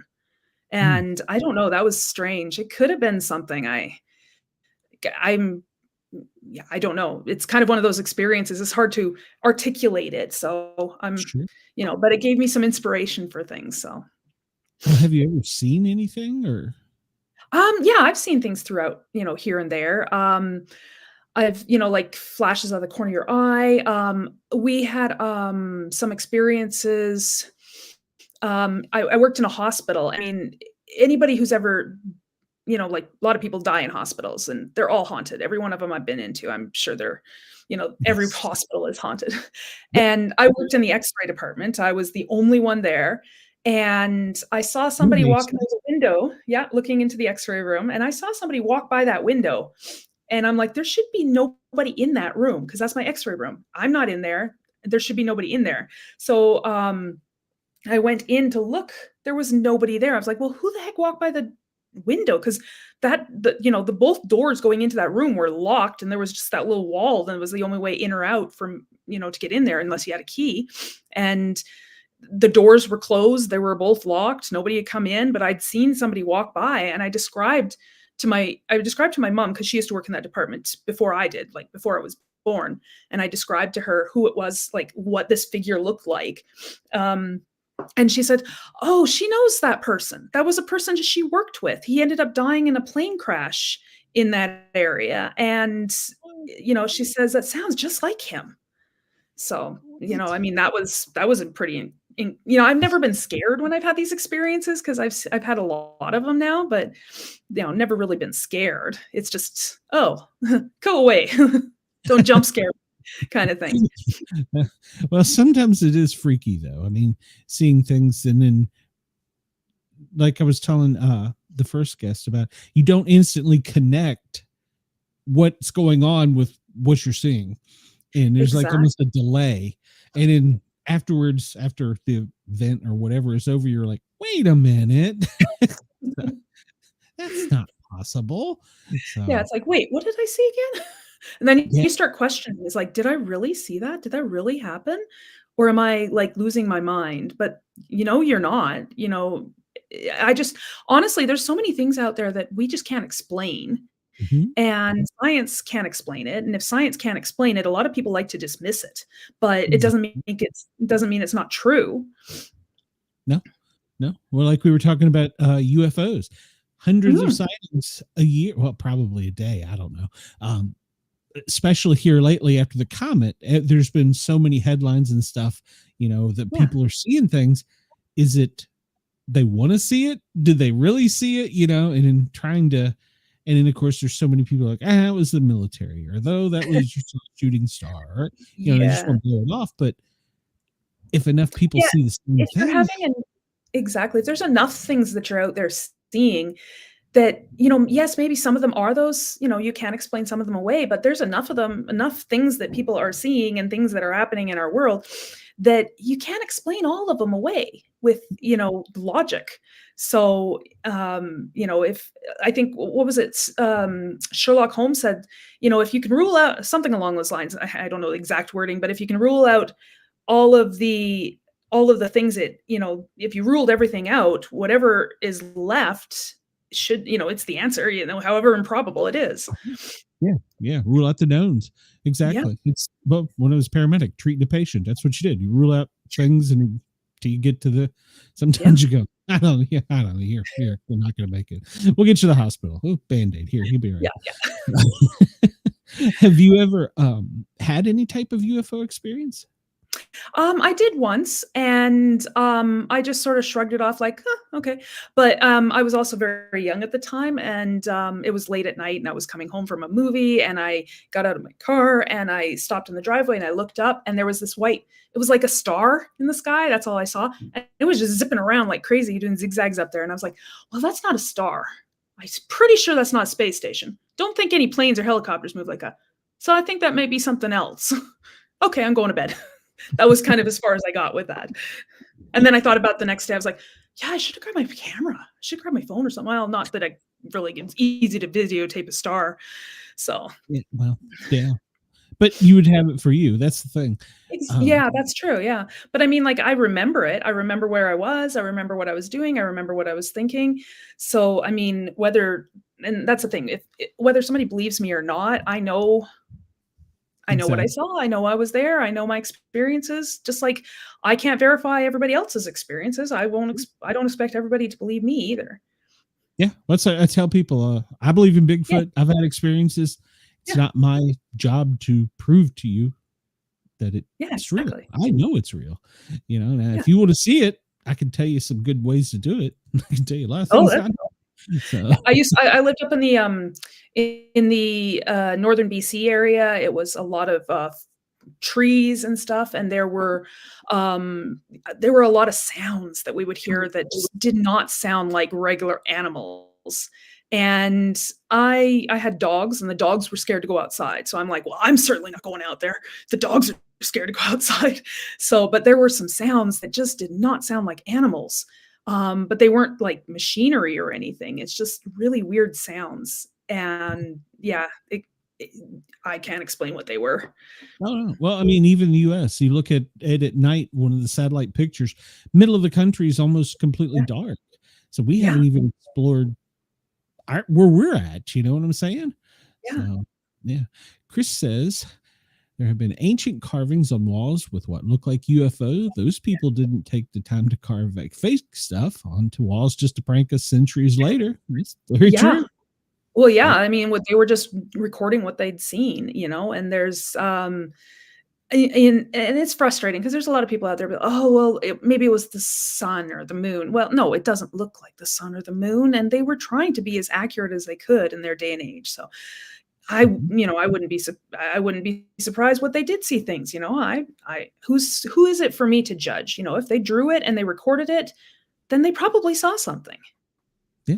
And these things are all around the world. Yeah, So, absolutely, and I mean, like, that's not a coincidence, mm, You're seeing it you're not just if you see it in one place and you're only seeing, like, evidence of it in one area, then I guess you could say, "Well, it's just a belief, or it's just a tradition, or it's just something in that area," but yes, you're right, it's everywhere, it's all across the globe, it's not just in 1 or 2 countries, it's every country. mhm, mhm. No.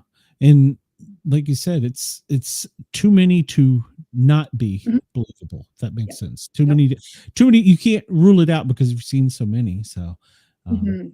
but yeah, I've never had a real UFO experience, so I'm kind of glad, but I've had plenty of others. But Yeah. Well, I mean, I just had that as far as I know I saw ball lightning one time, but I don't think that was a UFO. That was a really strange experience, and, I didn't know what it was at the time, but I found out years later that it was ball lightning that I saw. My mom was with me, and we're driving down this dirt country road, and we have fields on both sides, and we saw this big blue orb thingy just sort of drift across the road and off into the field, and it looked like a ball lightning, a ball of lightning. Um and there was another car coming at us, and I remember I saw this thing and I watched it go, and then my mom says, "What was that?" And I was like, "Okay, so I didn't just see it." It wasn't just me. wasn't just me. I Of saw course, my ball brothers were lightning. back, so because they were just like they were wusses, they fell asleep at the drop of a hat. Darn them. I saw something that was like you were describing ball lightning, except it was in my Mhm. bedroom when I was a kid growing up. It Oh, came that up was the yeah, stairs and into my bedroom. Yeah, yeah. So cool. no, I had a no, it balloon wasn't. follow me down the hall, but I don't think that was quite the same thing. I had a balloon once follow me down the hall from one end of our house down the hall, had to go down and in up through the door frame, and then it stopped at the foot of my bed, and, that was a little creepy. Just say, did you hear any of that creepy music from like the horror movies? No, but I was like, "Why is this balloon follow" it literally followed me into my bedroom, but it was, like, a few days before that I was walking down this is when my oldest was, like, 2 years old, and I had his hand, and I'm walking down the hall, and get about halfway down the hall, he's like, "No, no, no," and he pulls out of my hand, runs back, and I'm sitting there going, "No, I should run back maybe." I don't know what he saw, but he looked scared. What do you think the kids are more open to it because they don't know? I think some kids are more sensitive, and my older one was definitely like me, where he was a lot more sensitive to things. He used to tell me at night that there was a dark man in his bedroom, and I mean, I for the first bit, I chalked it up to dreams, but then I saw him one time I saw him on the little video camera thing, and he sat up and he was terrified. I knew he wasn't dreaming. So, but then there was one time when I walked in and I saw a dark figure zip across the room and through the door to the closet and then checked that closet. There was nobody there. But, I was seeing things too. So it wasn't, I wasn't really dismissing it that much. We got our house staged after that. Oh, okay. So it was okay. So it wasn't like an old house or anything. No, it was a new house, and we were the first owners. We built from the ground up. I mean, it's the house that we're in. We built from the ground up. I had the lady that came and did the saging. She said that she'd had to sage at least a dozen houses in our neighborhood, and ours is a new neighborhood. And she said it was something tied with the land. And she didn't want to tell me too much about it because she says it's best not to dwell on it. But there was another area in our town that she's also had to do a lot of saging in as well. Wow, that's Yeah. interesting. So she'd Yeah. had enough people in one area to where she Yeah, kind of yeah. knew what it And she was. says it's, like, in this one little neighborhood. So, And you never Yeah, went we and got really clean houses apparently now. We got a lot of clean houses. you never went and looked at a curiosity? Out of what she was talking about, she wouldn't give me enough information. I couldn't tell. Yeah. Okay. Yeah. See, that would have been me. I'd have been like, no. You're not leaving Yeah. until you tell me more.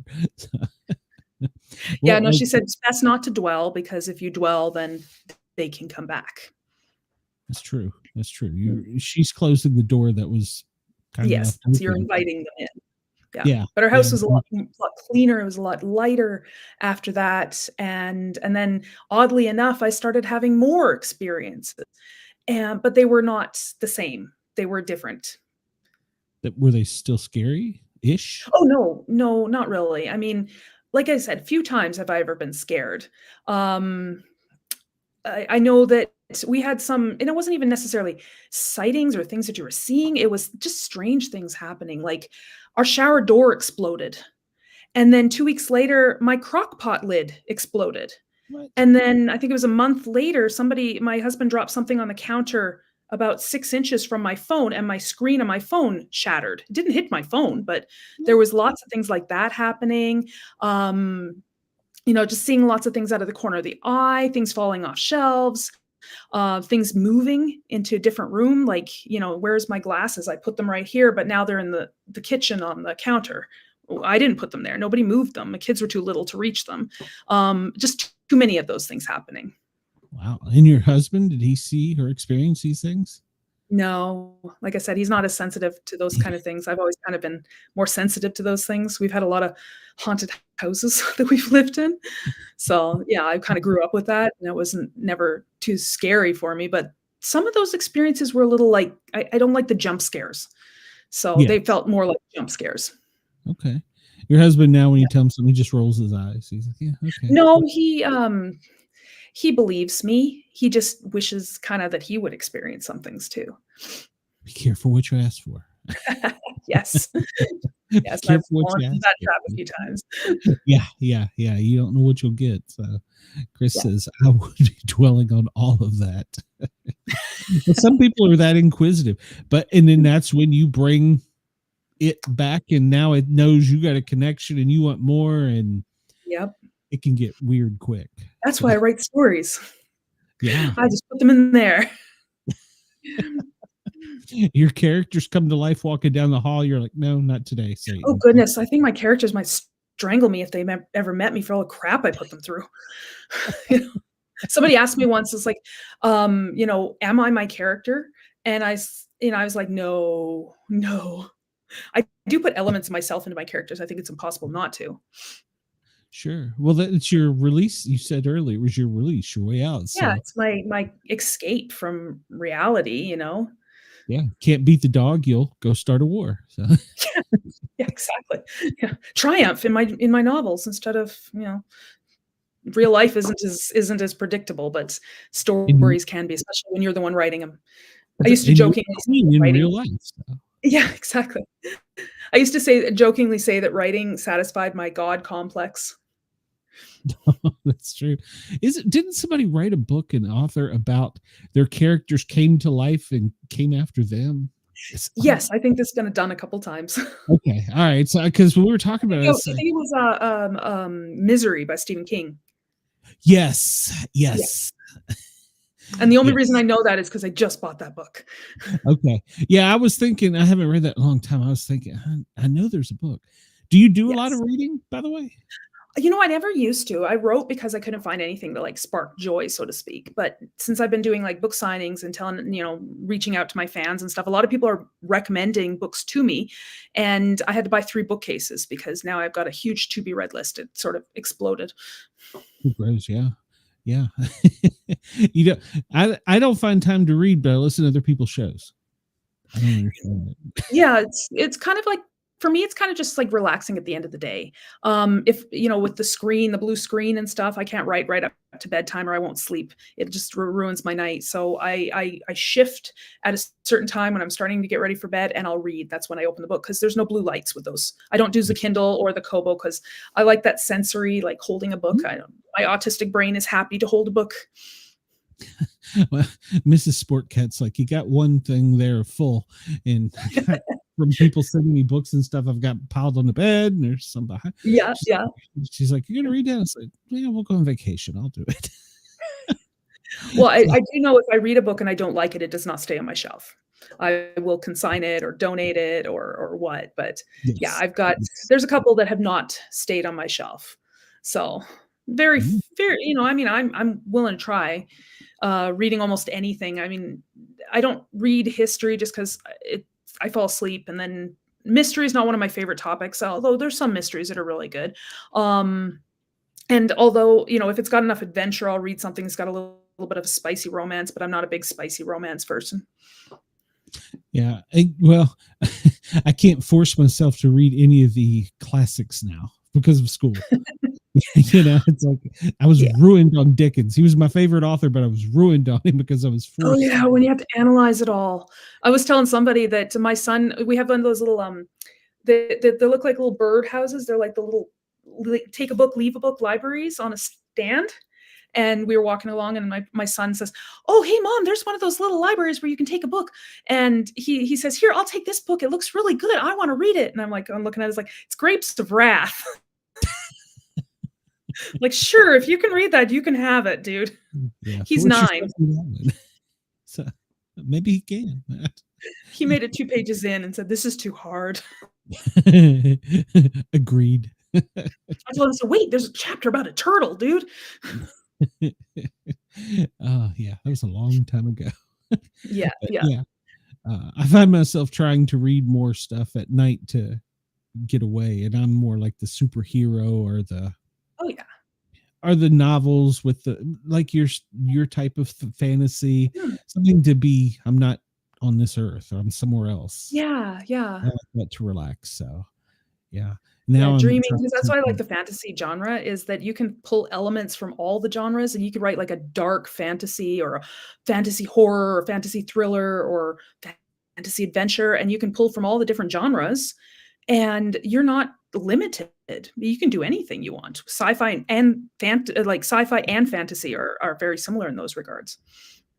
Have you ever had a book draw you in so much that you dream about it and it almost creeps you out because you feel like you were in the next chapter or something? I just read a book recently, that was very much, I didn't know I didn't expect it to be as good as it was, and it was The Devils by Joe Abercrombie. I think I butchered his name, I'm sure. But I also remember reading, Anne of Green Gables when I was a kid, and I was so bummed to learn that she wasn't a real person. I was like, "I wanna meet her." No, she doesn't exist. Darn. I did cry though when I was reading, Where the Red Fern Grows. I did bawl my eyes out when the dog died. Sure. Spoiler alert. Yeah. Yeah. I'm pretty sure most of my average listeners read it. So. Yeah. Yeah, So, those are the books that you remember when they touch you, like, emotionally, and you, like, like, when the author is pouring their emotions into the books. Those are the ones that you remember. well, we had a teacher that would put us in eras, different times, and Oh, yeah. we get stuck East Tennessee. We get stuck in the Little House in the Prairie series, and you would be surprised how much there is in those. I don't know if you've Yes. ever read them, but going back and looking at it, and then seeing the TV show growing up, I'm like, it wasn't nothing like the book. No, no, no, the books are always better. I mean, I have a lot of people say, "Well, can you imagine your books as, like, would you love to make your books into a movie or a TV series?" I said, if somebody wanted to do that, I wouldn't balk at it, but, in all honesty, when I'm writing it, I see it up here, and I don't have to pay for those special effects. That's true. So, I mean, they can't recreate those no matter how much digital technology we have. you know so the books are always, I don't think about them as books with words on a page. They're adventures in writing. You immerse yourselves in them, and once you can start seeing it happening, and you're reading it just for an enjoyment and stuff, that just, school just ruins that when they're analyzing it all. It's awful. Yes. And your characters, do they guide you almost sometimes, like the next page, what they're doing? Sometimes, like, I have plans, but they don't always follow. They sort of, take on an adventure of their own, and I'm just like, "No, get back here. I had this plan for you. You need to come here." And, "Okay, fine. We'll go on that side quest for a little bit, but we gotta come back here." So I feel like I'm negotiating with them sometimes like toddlers. Get over here. I'll rip that page out. Yeah, No, but that's neat that you can do that, because that just shows the personality that's in it, not Mhm. just your personality. You've created that persona, that character. Yeah, well, and I know them in-depthly because, I mean, I've written I have to know them in-depthly. Yeah, I pour my emotions into them, and there's aspects of me in every single character, that I've written, and I know when I was younger, I hated those books that all the characters were just carbon copies of each other. So, I try really hard to make each of my characters unique. They've got their own weaknesses, their own strengths, their own likes and dislikes, their own, motivations, histories, desires, all the different cultures in my books, they also have their own religions and, Well, um, political systems and traditions and cultures and stuff, so do you have to keep like a timeline encyclopedia of these things, or is it all in your head? it's kinda all stuck in my head, although my editor is really good and she's written down the important parts onto a sheet, and I was like, "Ooh, that's actually quite helpful. Why didn't I think of that?" You know? I had an author recently introduce me to LM Notebook by Google. And Okay, I've never heard of you that. put your book in there, and Google, or whatever the machine is behind Google, reads it, and then you're Mhm. stuck somewhere, and you go, "Okay, what did Bob do in 1920?" And it'll be like, "Hold on a minute," and it'll come back and tell you. Yeah. It's you're creating your own AI. So Yeah, yeah. I know what I've done in the past is I was like, "Oh, I have to remember this, how long was he unconscious for in this one event?"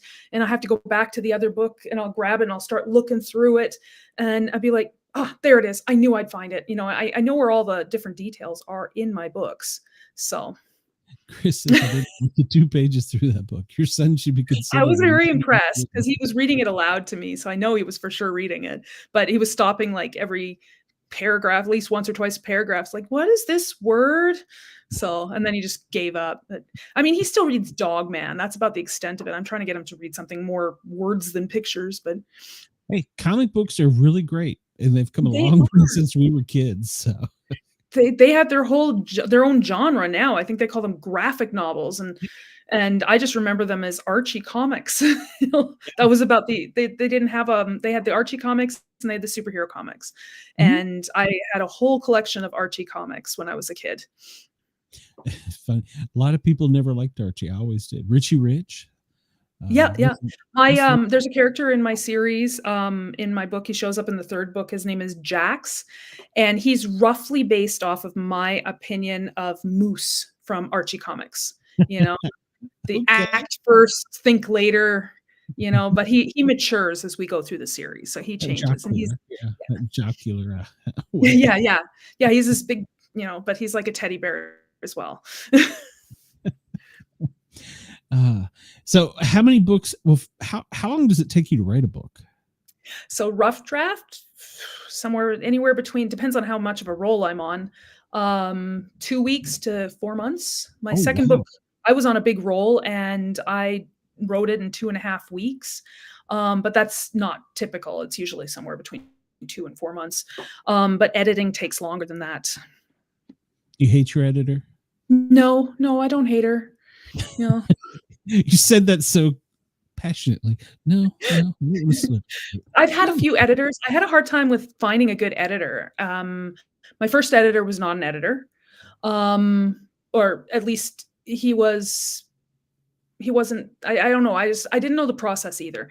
And then my second editor took a year, and we weren't quite done with the first book, so I fired him. My third editor was awesome, but she died. So my fourth editor was a journalist, but she hadn't done fiction work, and it wasn't, I thought it was good, but apparently it wasn't.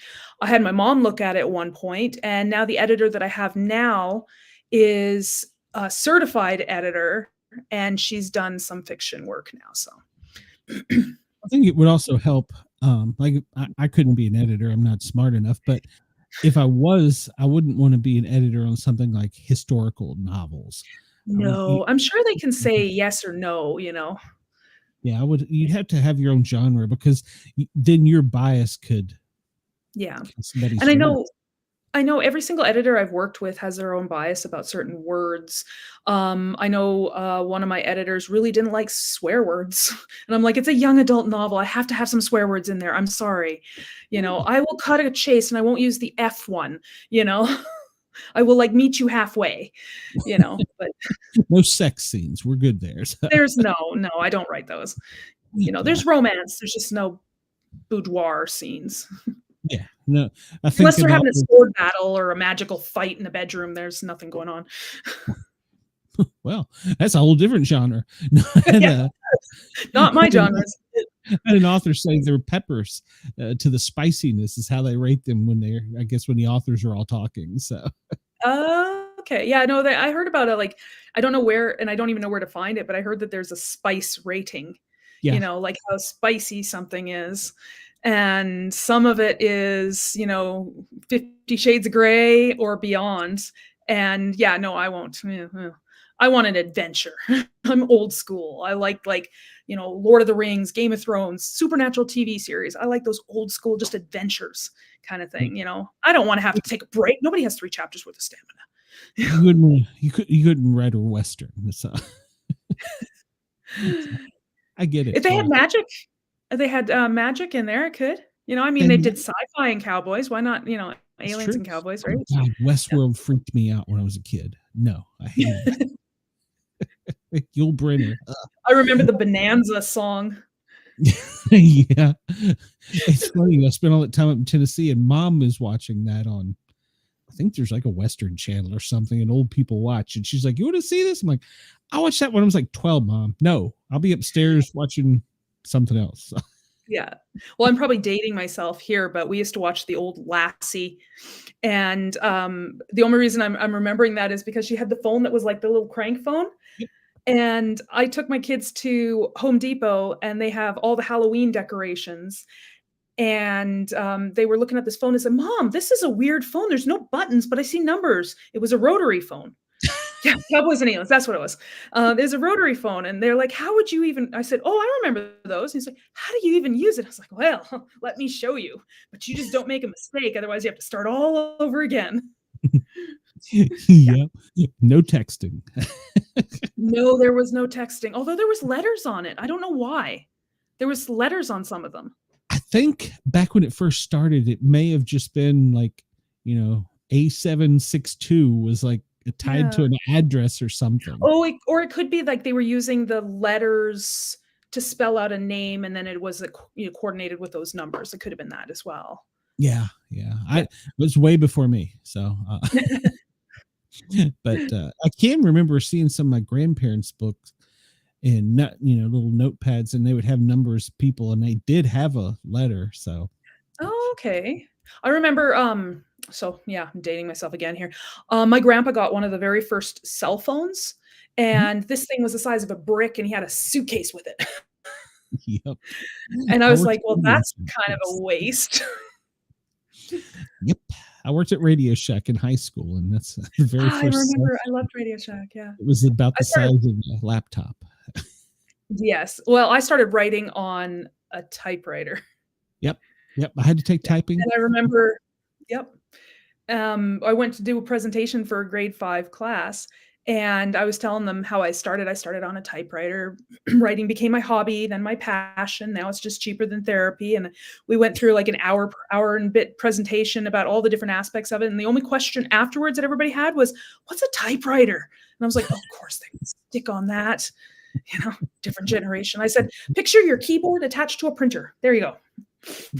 Yeah. You could bang. I think our first computer was a Tandy 1000. Yep. Sold that one. Sold it to you probably. Yep. So. Yeah, we played Pac-Man and Space Invaders. Oh, and the little worm trying not to run into your tail. That's right. And that was so cool. What? Yeah, that was a good game of Pong. Remember the Pong? Yes. I loved it. It says my grandma had a phone like that, and I hated dialing nines because it took forever to get back around the dial again. I know, right? Yeah, and then Yep. if you make a mistake halfway through because you're like somebody's talking and then you're like, "Oh, crap," and you gotta pick it up and start again. Yep. Yep. Yeah. The old ring. God almighty. Yeah. Yes. Those Yeah, you party couldn't turn lines them would on ring silent. once if it was your number, and it'd ring twice if it's the neighbor's because you shared a line. Yep. Yeah. Well, even Yep. back when I was a kid, with the same when we were in middle school, and you Mhm. would dial your own phone number with the rotary dial and get a Mhm. busy signal. And in between the busy signals, you could talk to other people. Yeah, yeah. You would trade phone numbers. Yeah. Yeah, before they had caller ID, there was a lot of prank calls too. Yes. Yeah. Radios. Well, I had a CB growing up too. That Yeah, was yeah. walkie I, talkies. Talk to your buddy lives 3 houses down. You're like, hey, they won't let me use the phone. So you had a little CB. yeah. I Walkie got my talkie. kids one of those, like, the little walkie-talkie things, Mhm. and they're talking in the bedroom, and I don't know, like, I didn't think that they use I guess there's only so many radio stations now, but they're like, "Mom, some guy's talking to us on our walkie-talkie," and I'm like, "Turn it off." Yeah, yeah. There's only so many channels, I guess, that you Yeah. can be on. But yeah, don't tell them anything. So Yes. that was the early Snapchats. So Yes. Yeah, yeah, or the Polaroids and the picture you'd shake. yeah, I don't know if simpler shaking times. helped it. I think it developed regardless. Well, I think it did. Simpler Yeah. times, wasn't it? Do you miss Oh, those? it was so much simpler. Yeah. There was not the distraction or the sensory overload that there is. Yes, that is true. Because Yeah, unless you had very noisy brothers, then, you know, I was an only child. or 4 of them.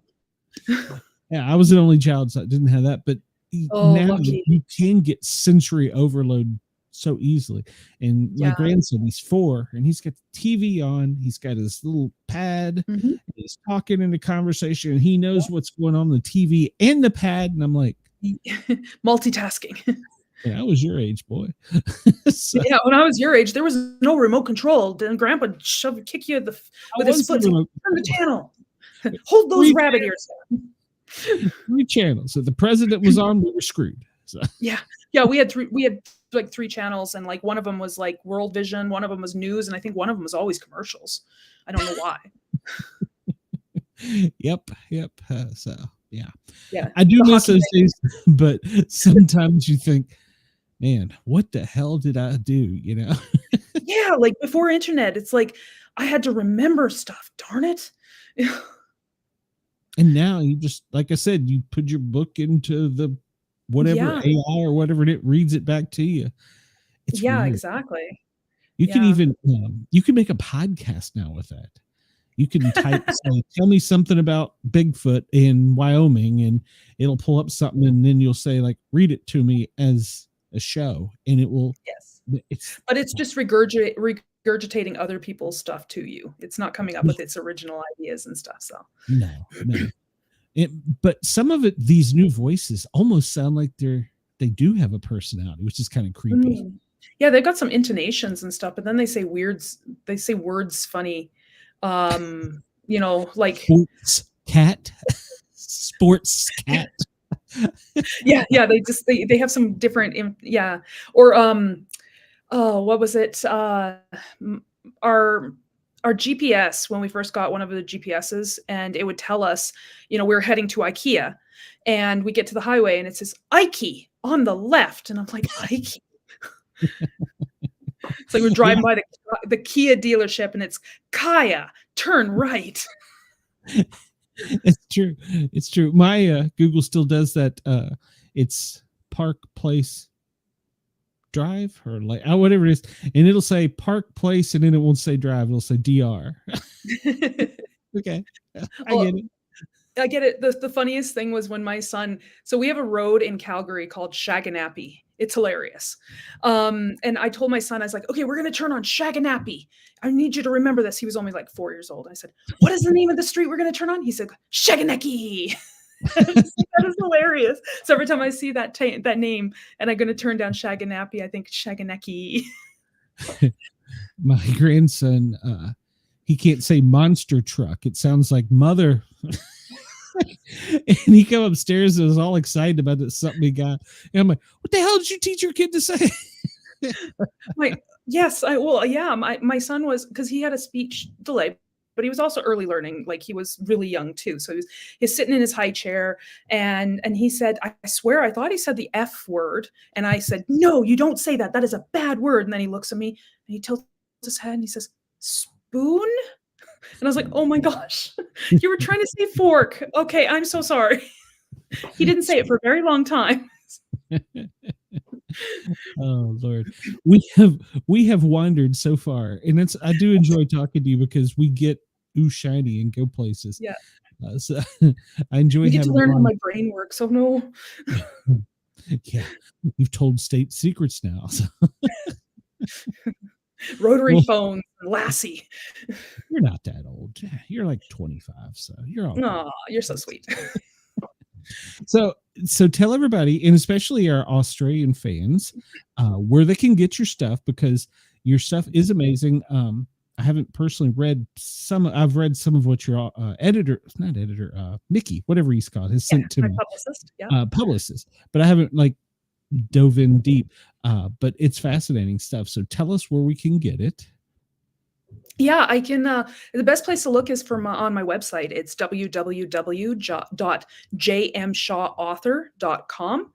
You can read all about my books. They're all there. You can read the synopsis. If you go into each one of them, there's links to find them online. They're available as a print on Amazon. There's Amazon.ca, Amazon.com. So you'll have to go in and change your country, because I know they are available in Australia. And they're also available as an ebook on Barnes & Noble Nook, I believe it is, and Kobo as well. The first two are on Kobo. The second two will be eventually. And when my fifth book comes out, it'll show up there before it shows up anywhere else. Or you can follow me on Facebook and Instagram. My links are on the bottom. Mm-hmm. And I will have all that in the show notes. So I think, were you and I Facebook friends or whatever? I don't know. Yes, we are. Okay. Yeah. Sorry. I get so many. I apologize. I'm getting old. I can't remember things. So, so when will the next book be out? Oh, I was hoping it would be out next year. The earliest it would be out would be the end of next year. But it's more likely to be the early 2027. I'm working on 2 books right now. So I'm working on the 5th book in my series. But I'm also working on a dystopian Robin Hood meets Romeo and Juliet with hints of Hunger Games.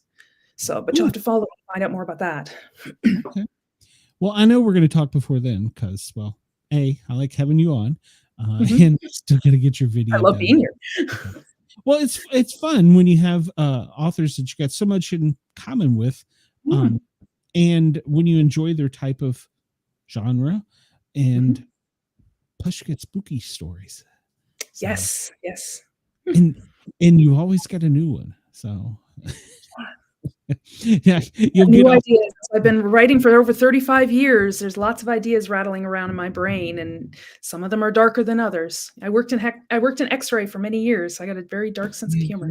You're in a medical field, yeah. Paramedic. Well, you know, paramedic, yeah. We're twisted and sick. Yes, yeah. You spend the night going, really. Yes. How did that get there? Yeah, let me tell you a story.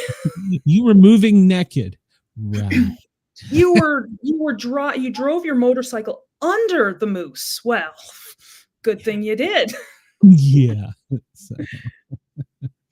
Wendell has said it's been fun seeing you again. So yeah, and that's the other thing. We got a great chat here. So everybody on the radio can come over and find us on the Sportcat shows next time you're here, because it's going to be next time. Hell, you know what? I may just invite you in to come co-host sometime if you're bored. So I mean, and I've done that with authors. Been like, you bored tonight? You want to come over? So we could do that. I've never done that before, so that would be an adventure. Hey, we would have fun. It's like this, except you got somebody else to talk to. Yeah, you get somebody else to laugh with. Yeah, exactly. So, all right. Well, I appreciate you as always. Hit me up on Facebook, and I might make that happen. We might interview somebody. So, actually, I got an idea. So, message me. I got an idea, because I've got a guest that I have to schedule. She doesn't want to do live, and I definitely need a female co-host because I don't know how to ask some of the questions that need to be asked. So Okay. Fair yeah, enough. Gotcha. hit me up on Facebook. So your stuff will also be in the show notes after the show, so they can find you there. So it was good Perfect. seeing you again. And Yeah, well, thank you so much for having me back. absolutely, absolutely. Mickey has a list of my favorites. You're on the favorites. Aw, you're so sweet. I mean, like, and I love being here too because who doesn't want to talk about themselves, right? It's true. It's true. It's true. And I love encouraging it and trying to get those stories out of you. So Yeah, well, maybe I'll have a new story idea by the time I see you again. all right. All right. If you get something spooky happens tonight, message me. So Yes, for sure. Well, I got lots of spooky things. all right. Well, we'll talk to you soon. Thanks for coming. Thank you. All right. Bye-bye. Bye. Wendell says, you just made the show interesting. Whoa, what button did I push? Thank you, Wendell. Well, everybody, I appreciate you for checking us out. And I appreciate Dare Talk Radio in Australia for allowing us to tickle your ears. It's been a fun time. You can come over and find us on YouTube under the Sportcat shows and watch this on Rewind. And of course, in the show notes, I have how to get in touch with all the authors and all of that fun stuff too. So, and if you want to get in touch with me or be in the show, the information to get in touch with me is in show notes. So everybody have a great night, great morning, and great afternoon in Australia. I will see you tomorrow, noon till 2 on the East Coast on the Thin Line Rock Station, www.thethinlinerockstation.com.